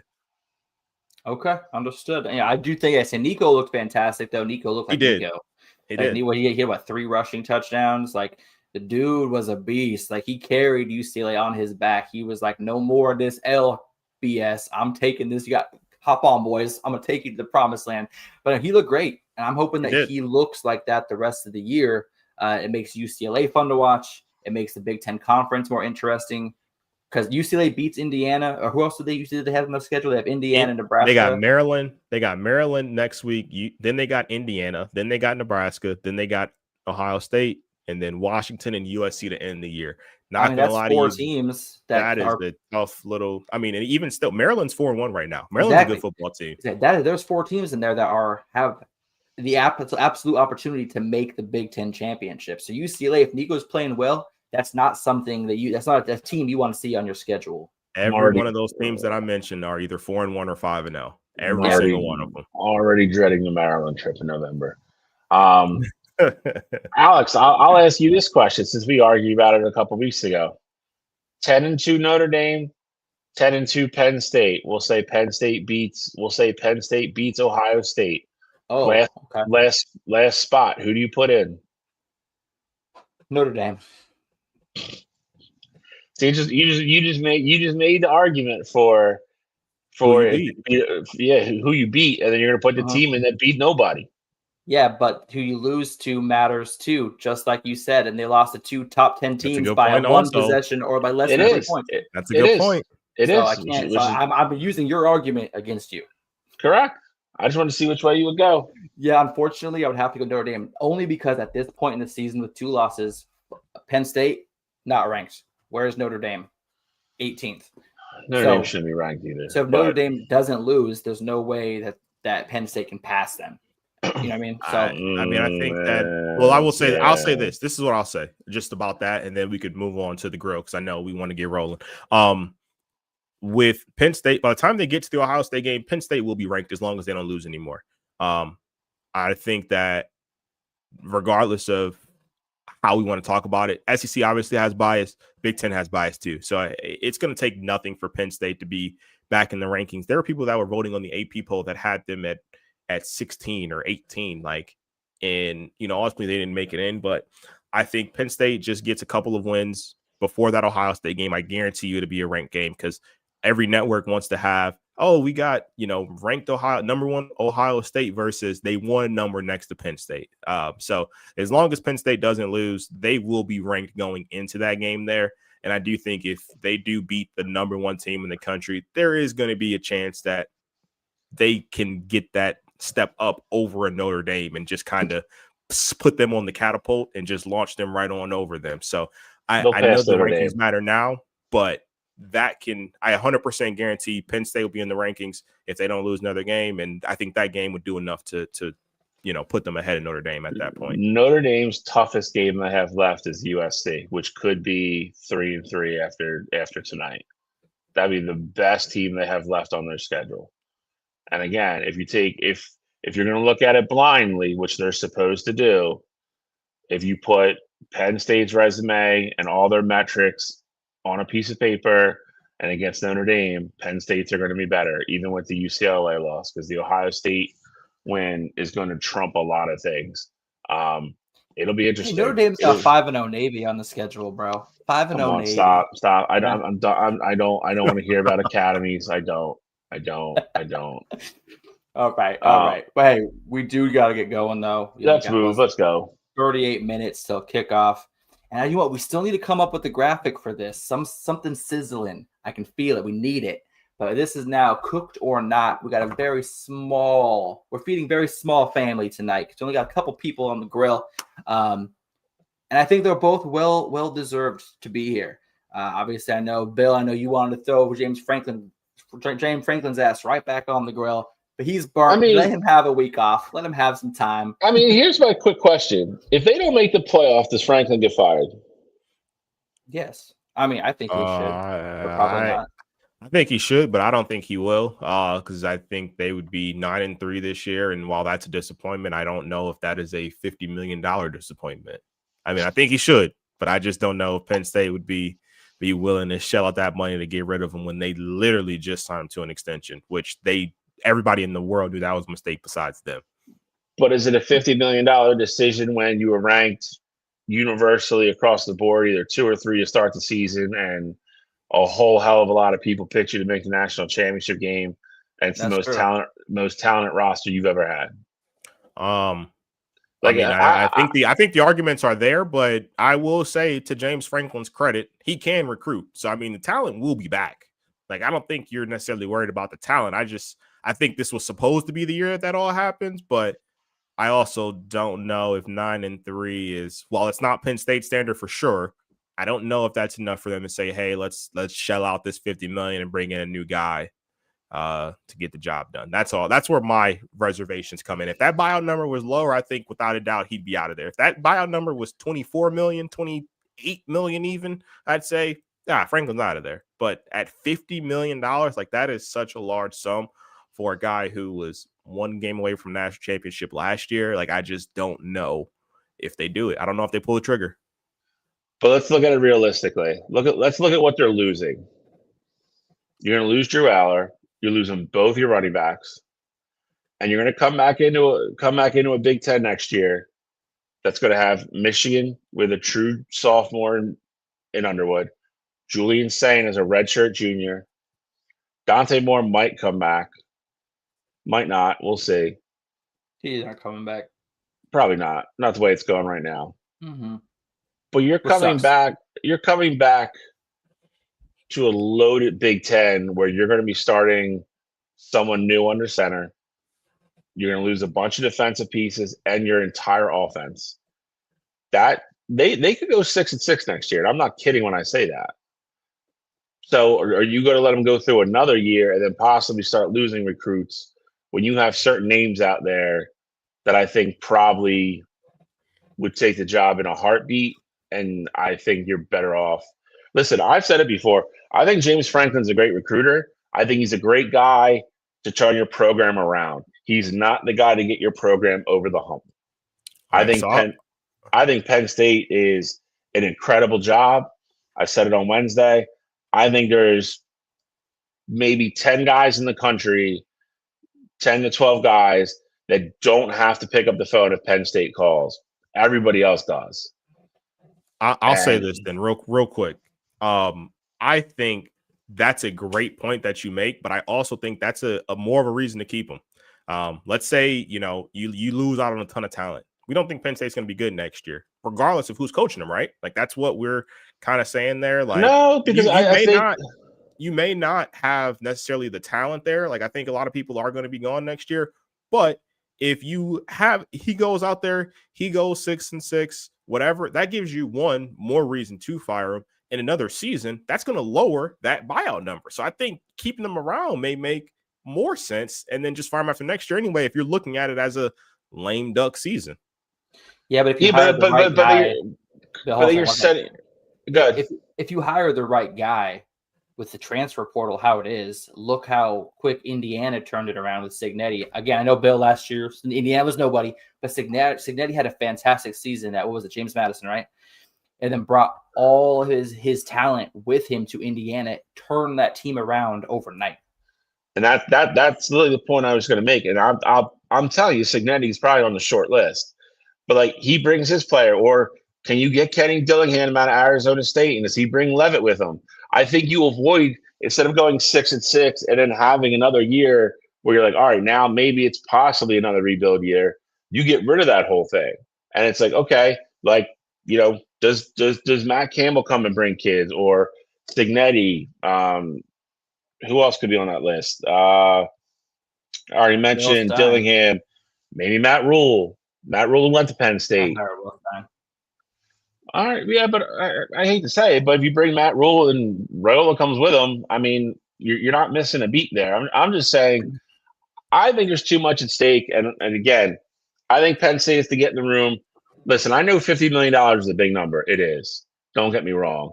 But at the same time, Penn State has it. It's going to take more people to be in that room to say, okay, yeah, let's do it, than it would some other universities. Penn State has $50 million. What is your standard? And that's my point. We talk about that all the time on this show. I promise you, he wouldn't have lasted at Ohio State. I don't think he lasts at Oregon with where we are at Michigan now. I don't think he lasts there. He doesn't last in Alabama. He doesn't last at any of those schools. And those are the schools you all have to beat to win the national championship. And again, I brought it up. Go look at the last 12 years and go find me a coach's name that won a national championship in the last 12 years that you don't consider an elite coach. And James Franklin's not better than any of them. He can recruit, but he can't transition into the field. And that's the special skill the good ones have. They recruit, but they develop their kids. They develop their talent. He doesn't do that. And he's horrible in game. Again, if Penn State's happy with going 9-3 and maybe sneaking into the college football playoff every now and then, and that's what they want to do, they keep them. They keep them. Everybody in the Big Ten will thank you. But that program, for as good as it was for so long, it's too good of a program where you get a better name that's more of an elite coach that can get that program over the top. Is it worth 50? Isn't we joked about it last year with Michigan's fine. What's a national championship worth to you? Is it worth $50 million to you? Is it worth 20, 25? What's it worth? I don't know. That's a question they got to answer. But let's go. All right. Well, let's get that sizzle back on the grill. All right, Control, I'm going to let you start with this only because this is somebody that you kind of really were excited to see coming to the college ranks. And since he's been in the college ranks, it feels like he's gotten a few opportunities, but he's just never able to capitalize on it. And that's the man on the left, Mr. Malachi Nelson, playing for the UTEP Miners starting quarterback. He's officially on the grill. Control, I'm going to let you have the first stab at this one because I feel like you got some venting to get off your chest about this. Yeah, I mean, me and Bill actually, it's funny because before, we even talked about putting him on the grill this week. Me and Bill had actually had a conversation after the show on Wire to Wire off air, and Malachi Nelson is well done. He's really past well done. I thought this was an opportunity for him to go to UTEP, be the starter there, showcase what he can do in a CUSA conference that's more so down this year. He's a former 5-star kid, and obviously Arch isn't having success right now, but just to kind of give you guys a reminder of who was in his class where he was the number 1 quarterback, you had Dante Moore, you had Arch, you had Jackson Arnold, you had Nico Iamaleava. Like you had all these top guys in the same class, and everybody viewed Malachi as the number 1 guy. So I think that, Malachi has not figured it out. Like the arm talent is there. It's really just between the ears that he cannot get down there. And I think that if you had an opportunity to be at USC when Caleb Williams ultimately went to the league, like that's a job opening. You lost the job to Miller Moss. Then you go to Boise State where they have Ashton Genty at running back, and you're up against, Madsen. You're up against Madsen there. And we saw Madsen he's a gamer in that sense, but he's nothing special. Like no one's talking about, Maddox being one of the best quarterbacks in the country or anything like that. If anything, we were looking at that Boise State team. Like if they had a dynamic quarterback, maybe they could have been even more dangerous with Genty there. And you lost your spot to him there and you backed him up. And then you go to UTEP and you're in the QB battle, and then you ultimately win the job, and you're given every opportunity to have success. And you just don't have it, and now you've lost your starting job there as well. If you can't make it at UTEP, my friend, you are not going to make it really anywhere. So I think for me, this is one of those 5-star stories where it is not going to pan out. So for me, Malachi Nelson is well done, and I think this might be the end of the road for him. Hate to say it, I'll be quick here. I don't hate to say it, but I hate to say it in the aspect that I don't think we ever want to see kids not pan out. But I agree with everything Cottrell said. We did talk about it Wednesday night, so I'm not going to dwell on it too long here. There was a lot of people that looked at that class as a generational class. And as we sit here right now, I think the only one that I think you could say is at least probably pointed in a definite positive direction would be Dante Moore. And wow, Dante, Bill. Be more positive about Dante. And but listen, let's be honest about Dante though. Like Dante looks great now under Dan Lanning after sitting there for a year, but let's not forget Dante went to UCLA and crashed out there too. So again, let's keep it real. Dante though is at least the one that went, you know what? Maybe I wasn't ready for that. Maybe I need to change things. Transferred to Oregon, so you know what? I'm going to sit here for a year and learn, be humble. Yep. And now you see Dante Moore thriving. Malachi hasn't figured that out yet, or maybe he's just not mentally doesn't have the mental IQ to play quarterback. At a big time program and big time games. I don't care what you think or how you like Arch Manning. Arch Manning's been disappointing. I don't know the word you could put on it. And Nico's been a train wreck. So, it's, Nico's had a mixed bag of early success, taking a shotgun and shooting himself in the own foot, going to UCLA, looking terrible, but then has a great game against Penn State. So I think the jury's still out on what he is. And again, I was as high as anybody could be on Nico last year. So again, when you look at the composites and everything, and that's what Cottrell was talking about, this quarterback class coming in was supposed to be generational. And right now, I think you're looking at 1 out of the 5 possibly being somewhat successful through their junior years. And that's crazy. That's crazy because like he said, if you go back 3 years, I would have told you one of these kids would have a national championship. One of them. Yep. And we're not there. Hey, David, stick around. We're going to be previewing the games of the week here shortly after we talk about the grill here. So stick around. We'll talk about Ohio State, Illinois. Bill, so I don't think I heard you say it. Where do you have him on the cooked or not scale? Cottrell got this one right. He's a burn end. He might fall down between the The greats. The great soon. He's chilling down there with the charcoal. Again,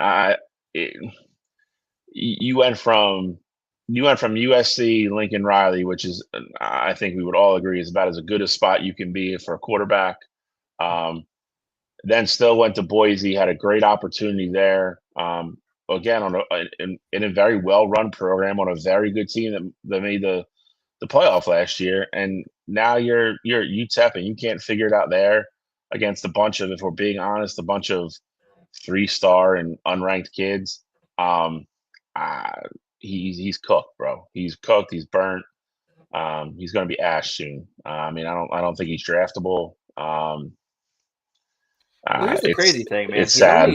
He's only a sophomore technically, so he still has time to turn it around, which is why I'm going to say he's medium well, not well done, because we've seen quarterbacks make that jump, especially who's failed at 3 schools and been successful. Well, this is his first year. Look, I'm trying to be positive here, okay? All right, but be real. Don't be positive. Be realistic. I am being realistic. This is his first year in the UTEP program. Obviously, the UTEP program, not what. Well, I'm just saying, like, he has, like, you already said it. We already heard at USC that he had issues with the playbook. Correct? Yep. Okay. So after one season of that playbook, instead of sticking it out and getting a second year under his belt and getting it right between the mind and understanding the playbook even further, he transfers to Boise State. Okay. Whole nother playbook he's got to learn. He doesn't stick around there to kind of get more comfortable. He dips out again. Hey, why did he stick around? No. Why didn't he stick around there? Because he didn't win the starting position. Because he couldn't read the playbook. Because he couldn't read a defense. No, he dipped out of Boise State because he wasn't a starter. Cottrell. I mean, he left Boise State because he wasn't playing. I mean, He wanted to go somewhere where he could play. So the USC thing, the playbook was too much there for him. But now he's at UTEP and he's not playing. I mean, I feel like I would be a fool. I feel like I'd be a fool to not think this kid's going to hit the portal again and go somewhere. Where else is he going to go? D3? I mean, he's got. I mean, the only place to that's go. The point. But to your point, what sounds like a guy that's cooked. Correct. What playbook isn't complicated, Alex? No, you're right. I'm just saying, like, if he stays a second year at UTEP, I think we might see a little bit of improvement from him. He has changed playbooks. He's gonna rise from the ashes like a phoenix. I'm just saying, man. We've seen crazier things happen. I've never seen someone transfer 3 times and be unsuccessful at all. Okay, 3 stops. I will make it my goal. I will make it my goal this week to find the example, and next week I will have the example just for you. All right, sounds good. Fourth time's the charm. I've never heard in college football at quarterback. I'm writing this down, so you better have an answer next week. I will have a freaking answer, and I don't care if I have to go back to 1932 to find it. Good luck, you won't find it. 1932. If you transferred 3 times, you're out of eligibility, bud. You out. You're out of college football. You're right. But anyway, Malachi Nelson not had a great season. I was 8 touchdowns, 9 interceptions, 10 interceptions in his career. Only did 7 passes at Boise State, 3 passes at USC. So this is his first real taste of starting. Has definitely not looked great. Is he officially benched? Yes, Skylar Locklear. He got benched against Liberty. Job. I know he got benched, but he's not starting today. Locklear's taking the job over. Well, he played 3 days ago, so he won't play till next week. But yeah. Yikes. But hey, we're gonna keep this grill rolling. All right, Malachi Nelson. We've already made our judgment on him. I'm a little bit more optimistic and hopeful. Cottrell and Bill are sold on him. They're done. But we're to a guy we talked about a little bit earlier. It's Bill Belichick. Obviously, we talked about UNC canceling their Hulu special surrounding the season. 2-3 start. Rumors of a buyout. Rumors of could leave the team as soon as 2 weeks from now. Again, all of these are rumors and conjecture. But rumors do start from something. And I don't think that the new University of North Carolina is exactly happy with how this season is going. Cottrell, Bill, is Bill Belichick cooked or not? Justin says he's Bill Belichar. Me, I think there's still some pink in the middle. I think there's some pink in the middle. I'm going with medium here. I mean, look, it as crazy as North Carolina has looked, what do we expect at this point in the season? Like, I think at best we were talking about a team that was 3-2, maybe 4-1. But like him being 2-3 in his first 5 games and his first time ever being a college coach, like I don't think this is crazy. Like we knew this was going to be a rebuild. We knew it was going to take time. We knew he had to bring his players in. It's going to take time. Now, will he eventually be cooked? I don't know. Time will tell. But right now, it's medium. 5 games into a guy's college career, like I'm not ready to burn him at the stake here, or burn him at the grill, I should say. So I'll give him medium for right now.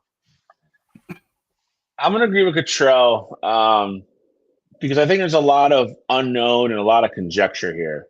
Like if I'd seen the Hulu coverage and I'm like, all right, this is really bad, going like the wrong direction, I might change my mind. To Cottrell's point, though, he's 2-3.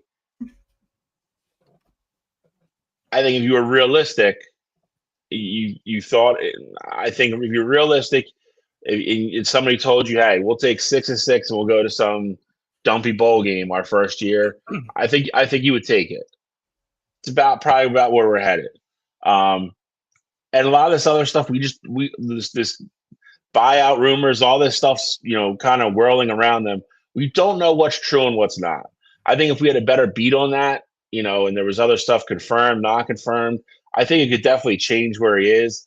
But if we're going based upon just what's on the field and what we actually know to be fact, I got to put him in the middle because, again, you didn't spend all this money to hire him, to commit to updating facilities, recruiting budgets and all this other stuff if you're going to hit the panic button being 2-3 through 5 games of your first season. So he's medium for me. He's definitely on there. He's feeling some heat. He's definitely feeling the pressure. But I don't think he's in any risk of being cooked. You know what, Justin? I got you, bro. I'm going to say Bill Belichick is medium well, almost well done. And here's why. I think that his idea of coming to North Carolina and developing a program that was a funnel to the NFL, I think that was the right mindset. I just think he needs a lot more time to do it. And it's not that they're 2-3 on the season. It's the 3 losses and how terrible the game plan looked in those 3 losses. TCU got obliterated 48-14. UCF obliterated them 34-9. Clemson destroyed them 38-10. The only teams they've beaten are Charlotte and Richmond, who are obviously lesser programs, right? We expected them to win those games. But in the games that he actually needed to coach, came up with a game plan and implement it, they absolutely got blown out. His game plan just aren't working for college football. So I think that he is medium well. I think that there is rumors about them wanting to buy him out or get him out of the contract. I think that those are absolutely substantiated and true. And I think that they're coming from both sides. I think North Carolina and Bill both think that this is not a good fit after what they've seen. And like I said, it's not for me. It's not the 2-3 start. That's totally fine. They could go 5-6 or 4-7 or whatever it is this year, 4-8 this year. And I wouldn't have a problem with that because it's his first year in college football. Like it's going to take a little bit of a learning curve, but it's how they're losing these games. They're getting absolutely blown out with terrible game plans. So I'm going to say that he's medium well. And I think that by Friday against California, he could be well done, depending on how that game goes. Because California is a team that I think is a beatable team. But if they do not keep it close and he does not implement a game plan that maximizes their strengths, as few strengths as that team has, I think by Friday he will be well done, and I think that his fate will be sealed for the end of the year. Well, that's me. Let's move to previews. I love it. Reviews. All right. We're not going to rush through these. We're going to go a little bit late, and that's fine. We had a jam-packed show, and we knew we were, so I want to take our time on these. Let's start. I'll do you guys 2 last because I actually think they're the most intriguing games. But we'll start top right corner. SEC. Alabama coming off 2 big wins, back on the road at Missouri. SEC showdown against the Tigers and Bo Pabuya.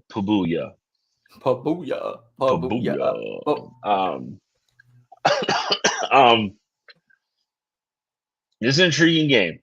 I think this is where we really find out what Missouri is. Yeah, we do. And can we is again we talked about is Alabama really back, and is Alabama ready to take over the control of the SEC and really put their foot on the gas here and say we're the team to beat. I don't think Alabama's going to go to Missouri and be rattled. It just doesn't have that type of feel to me. I actually think can Missouri not have the nerves come out and get in this game early and push Alabama and not let them come in and get a lead to where they, start playing the mystique of Alabama. I think the start for me is more important for Missouri than it is for Alabama in this game, even though they're home. That's a weird thing to say, but I think it's true. Just my opinion. I don't know. I'll let you guys break it down a little bit too, and then we can all pick it at the end. But I think this is a fascinating game for a lot of reasons. Because if Missouri can win, they're absolutely throwing their hat into that college football playoff conversation. And again, if Alabama wins, then I think you have to say Alabama is the team to beat in the SEC. Well, I think me and Alex are going to be on the same page here, so I'm curious to see how you break it down, Alex. Look, man, all I'm saying is this: the game opened up with Alabama 5.5-point favorites. It has since been bet down. It actually is now at 3.5. I put 2.5 because I made this yesterday, but it's now moved up to 3.5 in Alabama's favor. Here's the thing, man: we talked about Alabama's weaknesses. Ty Simpson looking great. He's starting to kind of come into his own. In fact, the Vegas odds makers have his odds of winning the Heisman right now at plus 750. I think that's extremely disrespectful because Bo Prabula is at plus like 3,000 or plus 6,000. I think Bo Prabula is still a better quarterback in this situation. And one thing I mentioned earlier is that Alabama struggled against Vanderbilt's rushing attack. You know who has a head and shoulders better rushing attack than Vanderbilt? That's Missouri. These guys are absolutely insane. They have two guys averaging over 7 yards per carry, and it all starts with Ahmad Hardy. 103 carries, 730 yards, 9 touchdowns. Dude is absolutely electric. Plus, not to mention, you mix in the success that Diego Pavia had last week on the run, as far as on the outside against the Alabama defense. 12 carries, 58 yards. Bo Prabula is going to absolutely exploit that Alabama defense, and they're going to control the clock. They're at home. Alabama said going on the road. This is a very tough spot for Alabama to go in. Now, on the flip side of things, Jam Miller starting to come into his own this season as a running back. I think that he's going to get the ball a lot more this game. I think Alabama's going to try to do what Missouri wants to do and control the clock because they know they're not playing a Vanderbilt defense today. I really like Missouri. Obviously, we're not picking right now. We're going to pick at the end of our preview. But when you look at the level of competition that both these teams have played, I think this, besides that Georgia game that Bama won, this is probably their biggest test of the season. Yes, they lost to Florida State week one. Week one, anything can happen. And we're kind of seeing who that Florida State team is now. But besides that Georgia game Alabama won 2 weeks ago, I think Missouri is their toughest competition on the season. And going into Mizzou with Mizzou 5-0, this is going to be a tough game for any team to walk out with a W. Agreed, and I'm all over Missouri in this game. And it's for a lot of the reason that Alex just said. I do think that Missouri is a team that is going to run the football, and they're going to run it well. And I think when you can run the football well and effectively, that is going to keep your time of possession up.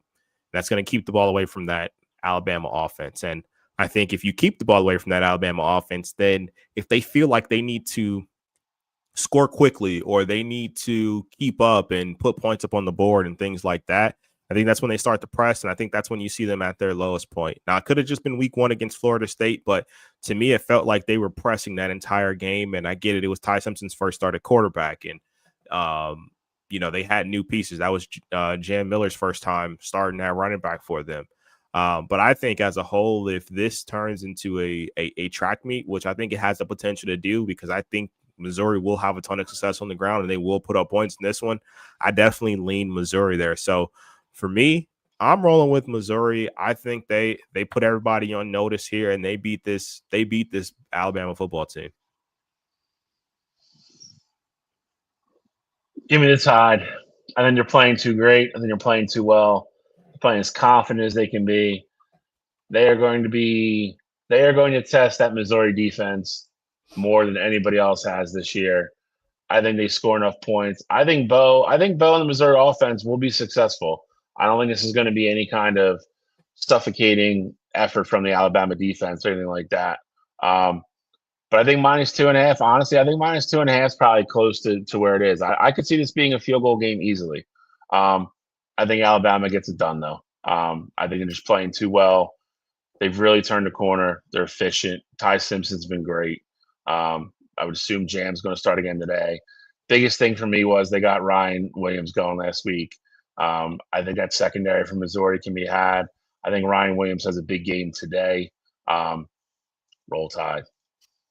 Hey man, is that Missouri? They're tied for 14th right now in points allowed per game at 14.5. And just like we talked about with their rushing attack, though, they're a third in the country, just under 300 yards per game on the ground. And like we just established earlier, Matt Bell, Alabama struggles against the run. So I think we'll have a great matchup today. I didn't say my pick earlier, but I think Mizzou obviously covers. I think Mizzou wins this game. I think Bo Prabula launches himself into the Heisman hopeful front runners. I think he's in the top 5 conversation after this game. I think Bo absolutely explodes.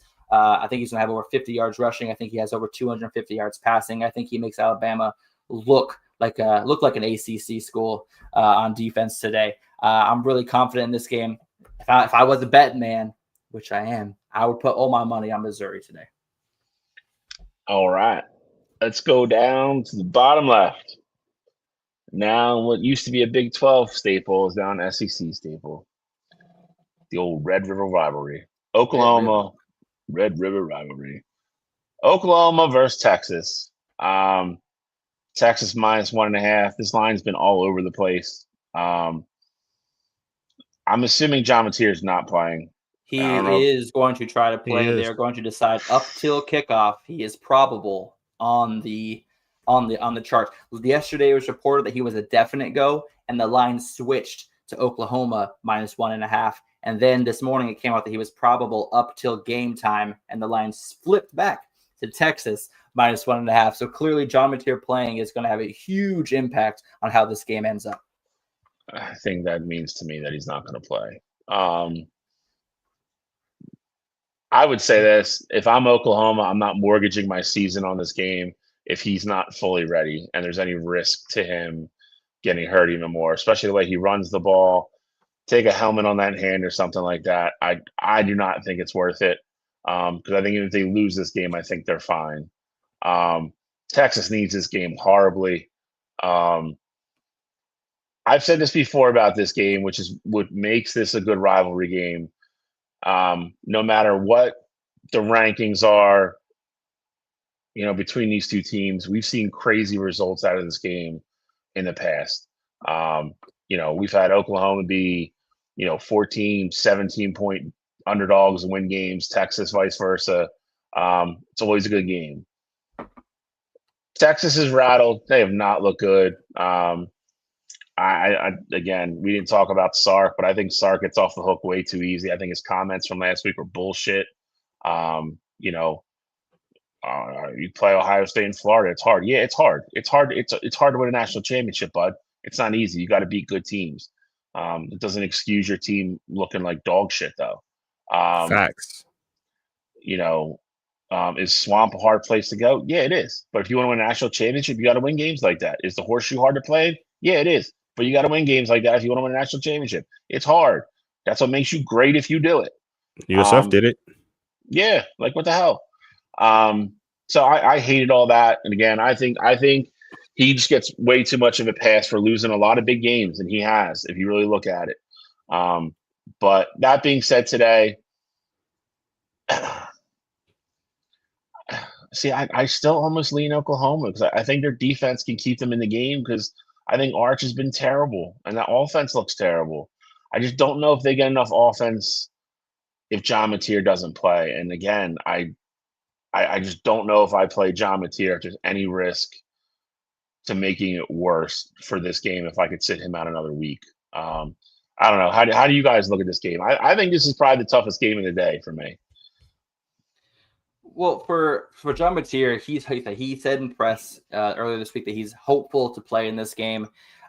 He's 18 days removed from surgery, which is on the aggressive side of him returning. So he said that he's been rehabbing well. He's been throwing the ball. His grip strength is fine. His throws look great. So I think he's ready to go. And I think honestly the fact that they haven't said, hey, he's starting is a little bit of gamesmanship on Oklahoma's side. They know he's going to start. I know he's going to start. Mateer knows he's going to start. Bill, you say that they don't need to play him today, and even if they lose, it's not a big deal. See, I don't think that that's true.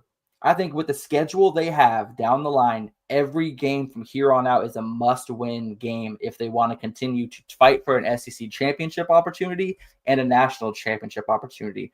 John Mateer not playing this game was going to start a downhill roll that would end Oklahoma's season. And I think that he's going to play today. I do not have this as a game that I'm picking because, like you said, Bill, this is a hard game to pick because Texas is definitely underperformed. But when I look at Texas, the stats and numbers, anytime their Texas quarterback named Arch Manning is leading the team in rushing yards with 160 rushing yards through 5 games, that really tells you where the struggles on Texas's offense are. And they're truly a one-dimensional team right now, Texas is. And I think Oklahoma's defense can defend the pass, can defend the quarterback run, can defend the run between the tackles. And I think that they're even without John Mateer, I would be picking Oklahoma to win this game. But with John Mateer starting, it's a wrap. It's a wrap. Oklahoma by 10. Yeah, I completely disagree with you on this one, Alex. Look, I love it.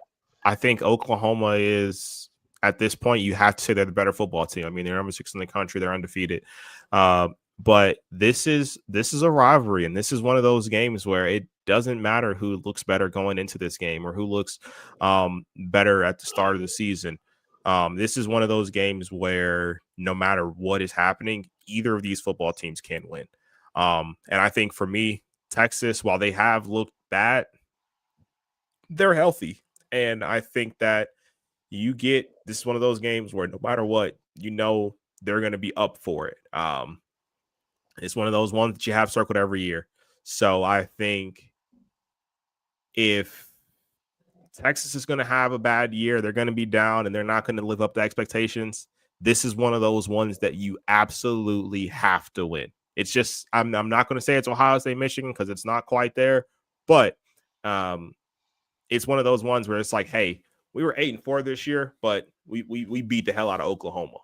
And that's not going to absolve Sark or anything like that, but it is something that you can hang your hat on. So whether Mateer was playing or Mateer wasn't playing, I honestly don't care. I'm rolling with Texas in this one because I think this is the one game that can change the outlook of the Texas season as a whole. And it's going to put them back in the top 25 there. So I think this game means the absolute world to Texas. And I think on the flip side, for Oklahoma, this cannot be your Super Bowl. If Mateer is not healthy or he doesn't look right that first drive, I think you pull him. I think you sit him. And, I said it before a couple weeks ago. You kind of have you've built in this little cushion. So you've afforded yourself the luxury of losing a game or two, especially if it's without Mateer. So for me, I wouldn't even play Mateer this week. I'd sit him. Alex, you said you think they can beat him without Mateer. So especially if you have that mindset, I would definitely sit him this week and then bring him back next week to see what he has. But for me, if he plays, he doesn't play, I like Texas. It's kind of the reason I'm going to Longhorns here. And I think Oklahoma, one of the reasons I said what I said is Oklahoma has to keep that in mind as well. It's part of the committee's thing at the end. They look at Oklahoma and they go, hey, they're 11-1. They have a loss, but that loss was without their star quarterback, who was the Heisman leader at the time. It's not going to get held against them as much as it would, as an upset loss or something like that. So that's my point is, do I want to lose a rivalry game to Texas? I don't. No. But when you have the defense they seem to have and an offense that is moving the football with, again, a guy who's going to probably be a Heisman finalist, I am not putting all my eggs in this basket today to risk losing him to win one football game where I think I have a legit shot to possibly win a national championship this year. So for me, I'm not budgeting all that for Oklahoma. I'm not playing John Mateer today. If I give him another 7 days to get better, and if he's that close to playing this week, that he probably definitely plays next week, I'll take it for what it is. It'll be a hard L to swallow for sure, but you make the kids look at the big picture. I think they'd rather win a national championship than win this game. So I'm going to go Texas. And again, I think Texas has to win this football game, because if they don't, I can't imagine what's going to be swirling around that program. And also, their season's pretty much over if they're 3-3. So I'm going to go the Longhorns. See, this is why I completely disagree with you guys. This is a must-win game for Oklahoma. That's why John Mateer. No, it's not. Yes, it is. Have you seen the rest of their schedule? Are you kidding me? You guys cannot be this blind. They got how many of those games are they losing? Are they losing if John Mateer gets hurt today? It doesn't matter. It does. If they lose this game, one loss the rest of the season eliminates them. No, it doesn't. Like they have South Carolina, Ole Miss, Tennessee, Alabama, Missouri, and LSU. Every game from here on out is a must-win game for Oklahoma. They cannot take a loss against an unranked Texas team and come back. Well, Texas will be ranked if they beat Oklahoma. So, and Granted, if they do it without Mateer, like again, to Bill's point, that's not going to really matter too much to the committee. I don't think it's going to matter too much to the committee. But then at that point too, if you telling me that they go 10-2 this year, like do you not think a 10-2 Oklahoma team gets into the playoff with that resume? I think they'd be ahead of Notre Dame. I think they'd be ahead of Penn State. I would much prefer if they go 10-2, top 10 teams, not an unranked Texas squad. But let's put it in perspective. If they go 10-2 with a loss today, all those teams you just mentioned, that means they're beating 5 of the 6 of them, plus they have a ranked Michigan win. So you're telling me a 10-2 Oklahoma team, one loss without their star quarterback, and they have 6 ranked wins. You don't think they're getting in the playoff? I would much prefer that they were 10-2 after beating Texas than 9-3. Nobody said 9-3. We said 10-2. You're telling me a 10-2 Oklahoma team with wins over Michigan and 5 SEC schools doesn't get into the playoffs. That's what you're telling me. If they lose to Texas, no. See, I disagree wholeheartedly. That's wild, bro. They get in over Notre Dame. Unranked team. What 2-loss team is going to have a better resume than them? Not Notre Dame, not Penn State. Who? Well, at this moment, we don't have any other 2-loss teams, and Oklahoma's undefeated. I'm just saying that this is a bigger game than y'all are making it out to be. No, that's not what we're saying. That's not what we're saying at all. It's not a bigger game than we're making it out, because if John Mateer is not healthy going into this game, we know that. Ballers we know that already. I get that, but I'm saying what I would do, especially if he does not look right, you sit him. Alex, you said your words were, I think Oklahoma wins this game even without Mateer. If you think that's the case, you don't play him, because it's not going to factor in the rest of the way. I think Oklahoma beats Texas without him. I know they beat him with him. That's the difference. So let me be devil's advocate here. Mateer plays, he doesn't look good, and they lose. Now what? Then you put your best people on the field and the best team won. But you do not go out of this game with a loss knowing that John Mateer was willing and able to play, and you don't play him. And you take an L to Texas. You don't do that. Especially when you're as a coach, your ass is on the hot seat from your previous showings. Like, this game is huge, not only for the team and the college, but for the coaching staff as well. And for John Mateer. So what y'all are saying, I get, but y'all are wrong.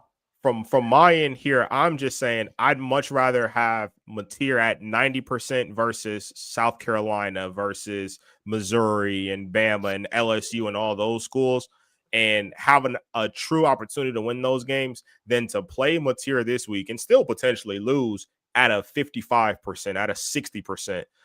Because I know that while they've been underperforming, Texas still has one of the best defensive lines in the country. Texas is still a very talented group.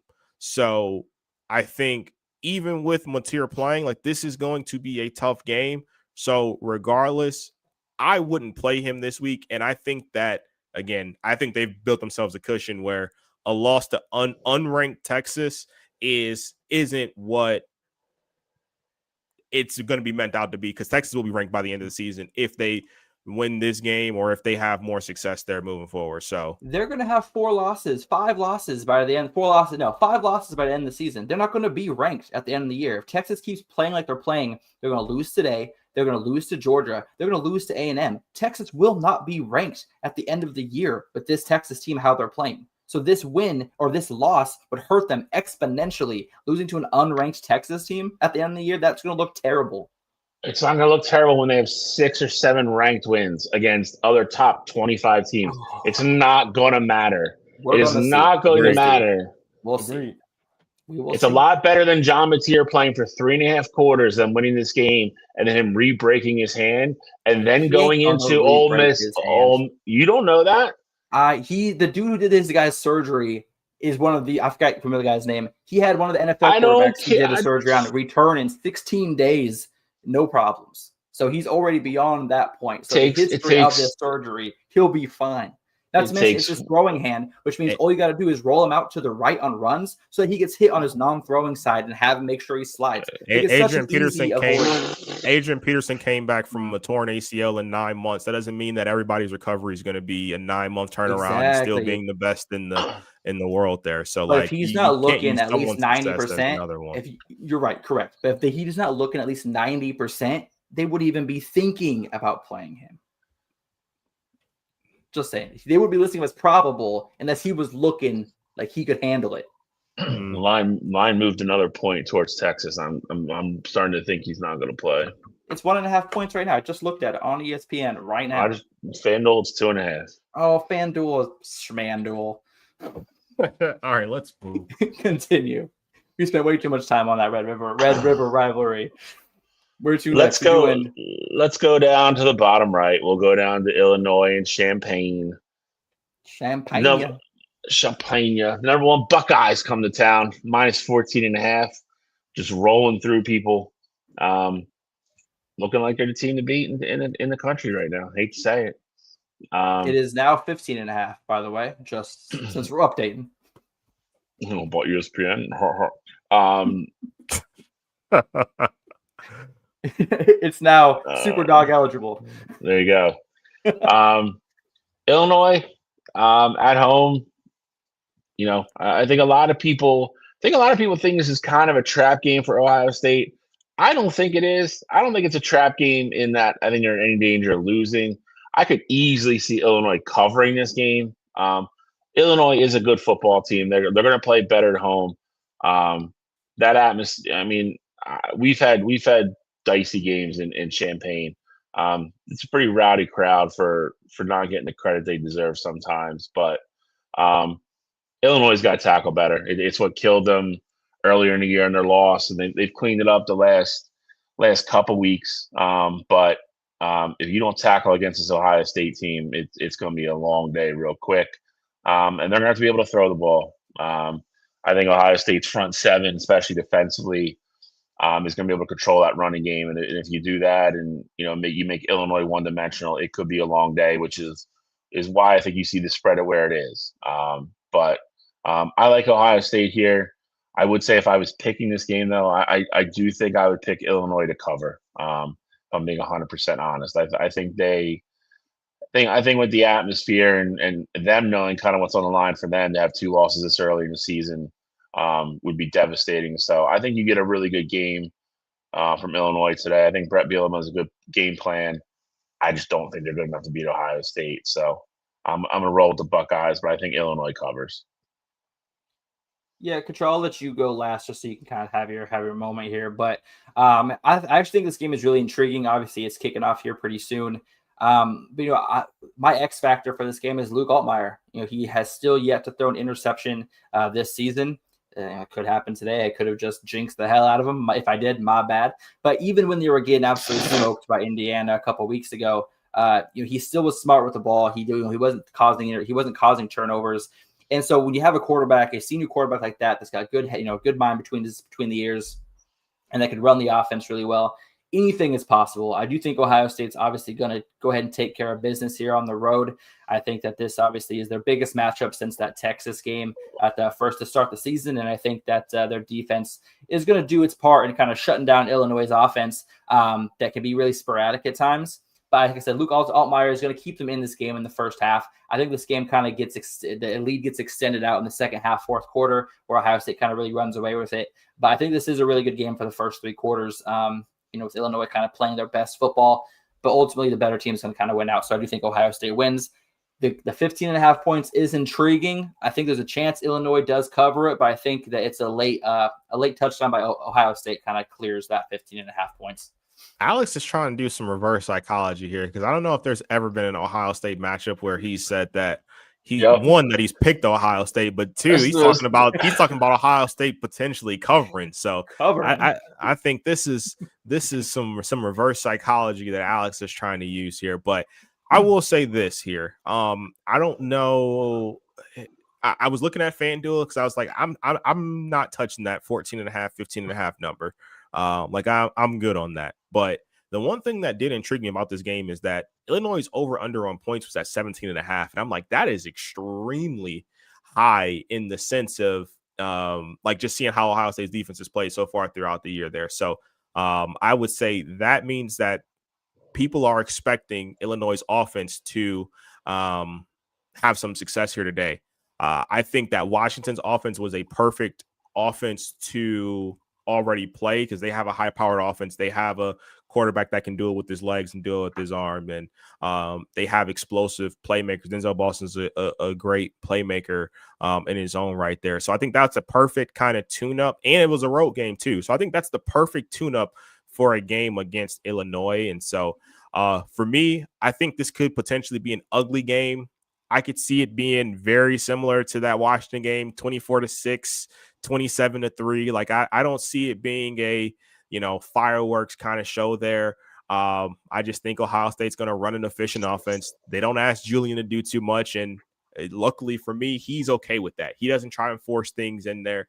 He does his job. He goes in. They get the win. They get out. I see that being more of the same here. So I think Ohio State covers that total there, but I don't think it's because they absolutely dominated the game. I think it's just because the defense plays well and the offense puts up continuous points, whether it be, a field goal here, a field goal there, and it just kind of adds up in the end there. But I like it to be a lower scoring game where Ohio State takes care of business pretty handily.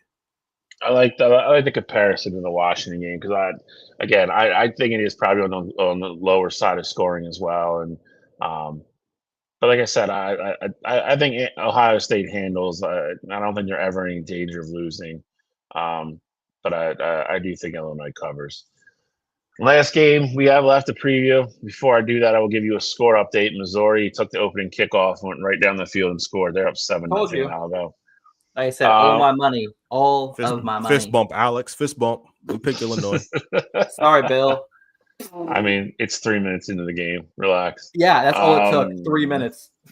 Called adjustments, Alex. Yeah, and they haven't even made them yet.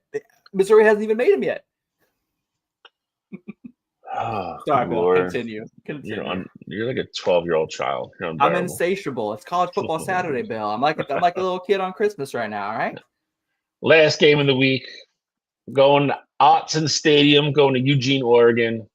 The number 3 ranked Ducks bring in the tough Indiana Hoosiers. Who would have thought you would have said that? Indiana tough? What? I like this year's team. I didn't like last year's team. This year's team is different. I like this year's team, he says. I think they're a better football team than they were last year. Minus 7.5. Again, another one. This falls in the same category as the Ohio State-Illinois game. A lot of people think this is a spot where Oregon could possibly trip up. I think Coach Szn will have those guys ready. They definitely play with the chip on their shoulder. They are the ones that actually embarrassed Illinois a couple weeks ago. I think this is going to be a hell of a football game. I really do. I think Oregon will be tested in different ways than they were in the Penn State game. And I think that's a good thing. I also think Oregon is going to be able to do things that Indiana hasn't seen anybody be able to do this year with their obviously with Dante Moore, their RPO action, and really being able to extend the field and take vertical shots and stuff like that. Oregon with that offensive line, I think, is going to give Dante more time to throw. But I think it's a close game. I'm not going to say I'm as confident as like they're never in danger of losing the game. I think this is a close game the entire game. I think Oregon wins. I do not think they cover. I think we see how good Indiana really is here, but I also think Oregon takes care of business and shows that they are absolutely one of the favorites to win the national championship this year. So I will take Oregon to win. I think Indiana covers, though. All right, Alex, just like you gave me the luxury, I'll give you the luxury going last here as well. I think I'm right there with you, but I think this game is going to be absolutely incredible. I think you're going to have two offenses going at it, and I think it's going to look different than the Penn State Oregon game. I think you're going to have both of these offenses humming on both sides of the ball there. Ultimately, though, I like the Ducks to win it. I like the Ducks to win in a very close, high-scoring game. I'm going to go Ducks 31-27. I think Dante Moore is going to be in a spot where he has 300 plus yards and, like I said, a ton of success through the air. I also think that Indiana is going to have success on the flip side, though. But I think when it all is said and done, Indiana may have the ball to end the game, and Oregon's defense steps up to make the play here. But I think this is a tie game. I also like Indiana to cover, but I think Oregon guts it out and proves that they're going to probably go up to the number 2 team in the country. I've already placed the bet. Oregon plus 20 or minus 20.5. Okay, I've already placed the bet. It's already official. It's already going to happen. This is an absolutely atrocity that this game is 7.5 point spread. This should be closer to the Ohio State Illinois spread than anything. Indiana has absolutely been dominant to start this season. The first 4 games of the season at home. They had their first road test against Iowa last week, won that game, barely won that game, 20-15 against Iowa. And that you could tell that the crowd in Iowa was causing some miscommunications for Indiana. What the heck do you think they're going to do when they play in Autzen? It's 10 times of a louder environment than Iowa was. These Autzen fans, Oregon Duck fans, are not going to let up this entire game. Ask Ohio State how that worked out last year. Now, I know how it worked out at the end of the year. I'm talking about the one game in Autzen had the impact that the crowd played on that game. It's going to have the same impact in this game. Oregon is going to absolutely own it. Fernando Mendoza has played Oregon before when he was at Cal. Obviously, again, that's a Cal team, not this Indiana team, so I'm not comparing the games. I'm just saying he has had a taste of that Autzen environment, and I guarantee he's had nightmares all week thinking about going back to that place.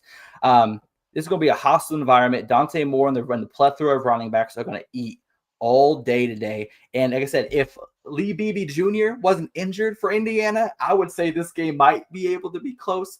But because he's out for Indiana the rest of the year, Oregon's going to take care of business. Like I already said, bets already placed. Minus 20.5. Ducks are going to roll Indiana. Indiana's going to drop out of the college football playoff race, probably down to 17 after the blowout loss that Oregon's about to hand them this week.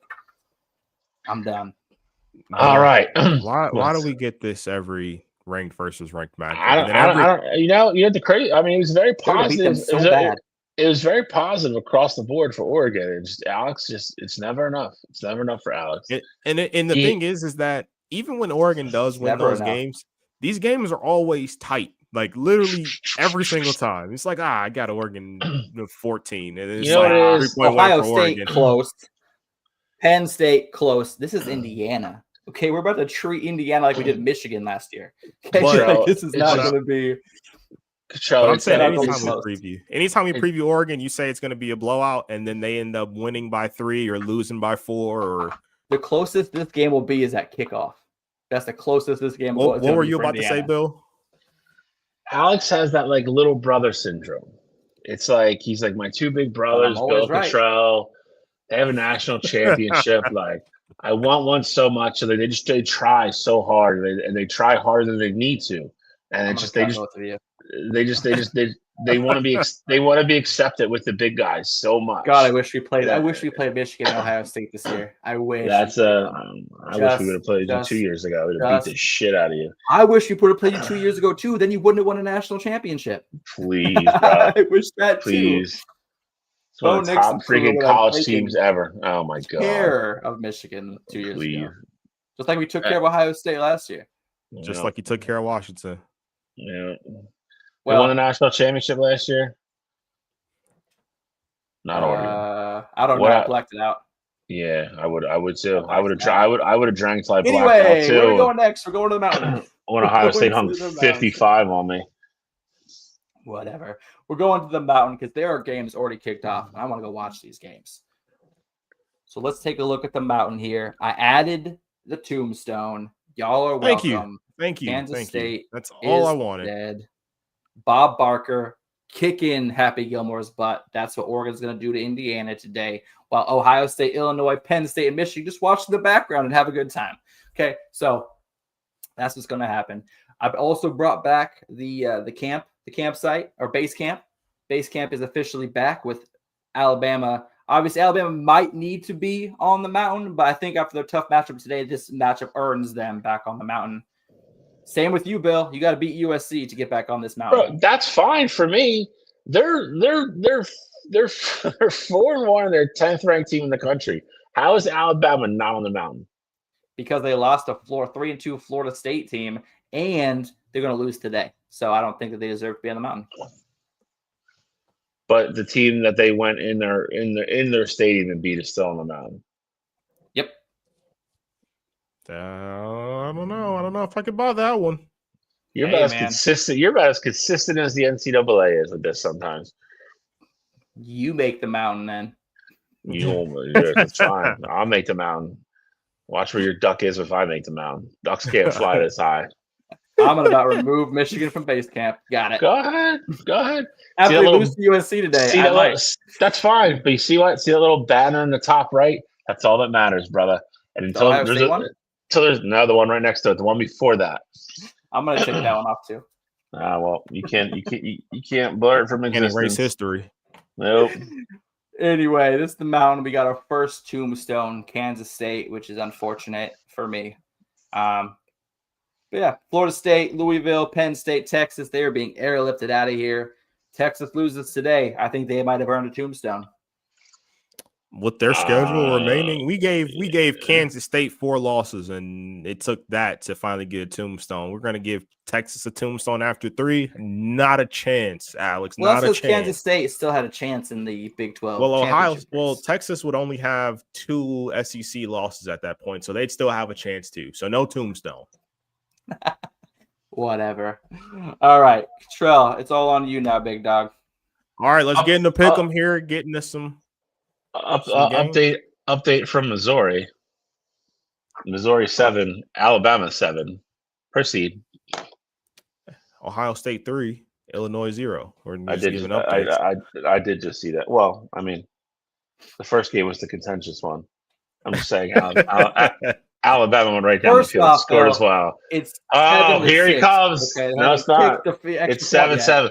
If you were on FanDuel, you would have seen that it's updated already. Yeah. ESPN bet lagging. FanDuel isn't legal in Oregon. Only DraftKings is, and you can't bet on college football on DraftKings in Oregon.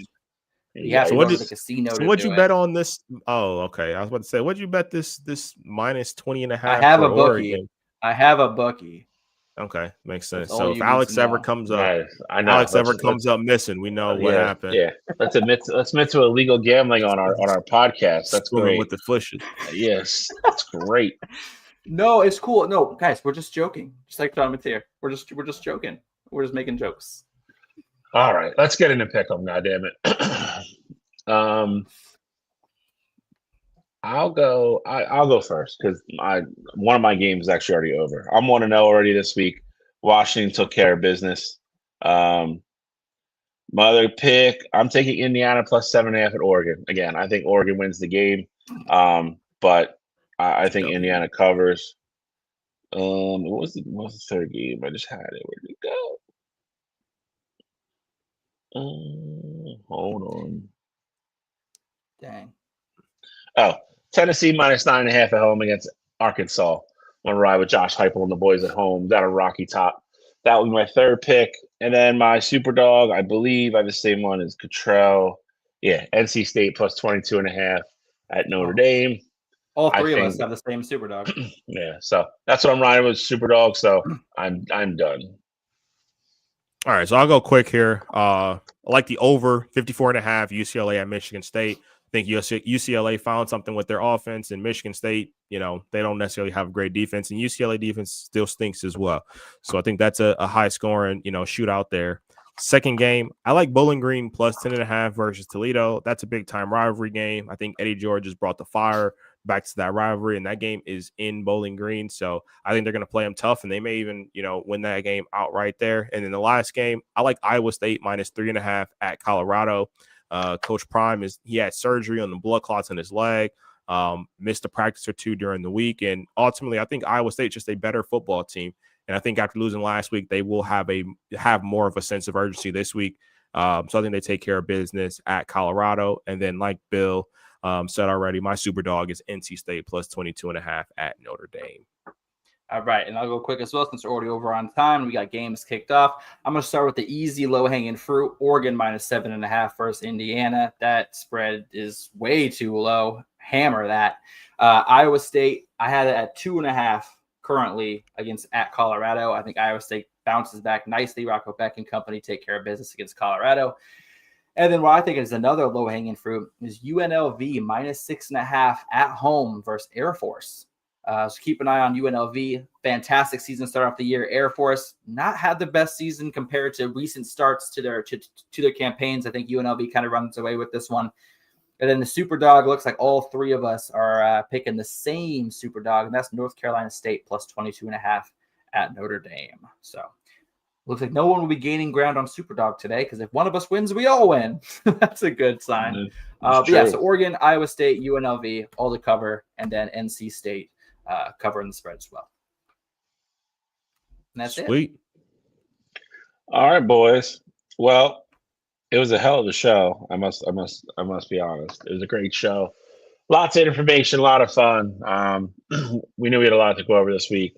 Next week will be a lot of the same, because we have all these games to recap, plus a couple others, and obviously, like we said, the Mountain will definitely look a little different next week, because with all these ranked versus ranked matchups. So let's get out of here. Go watch a football, gentlemen. Anything to close with from you two?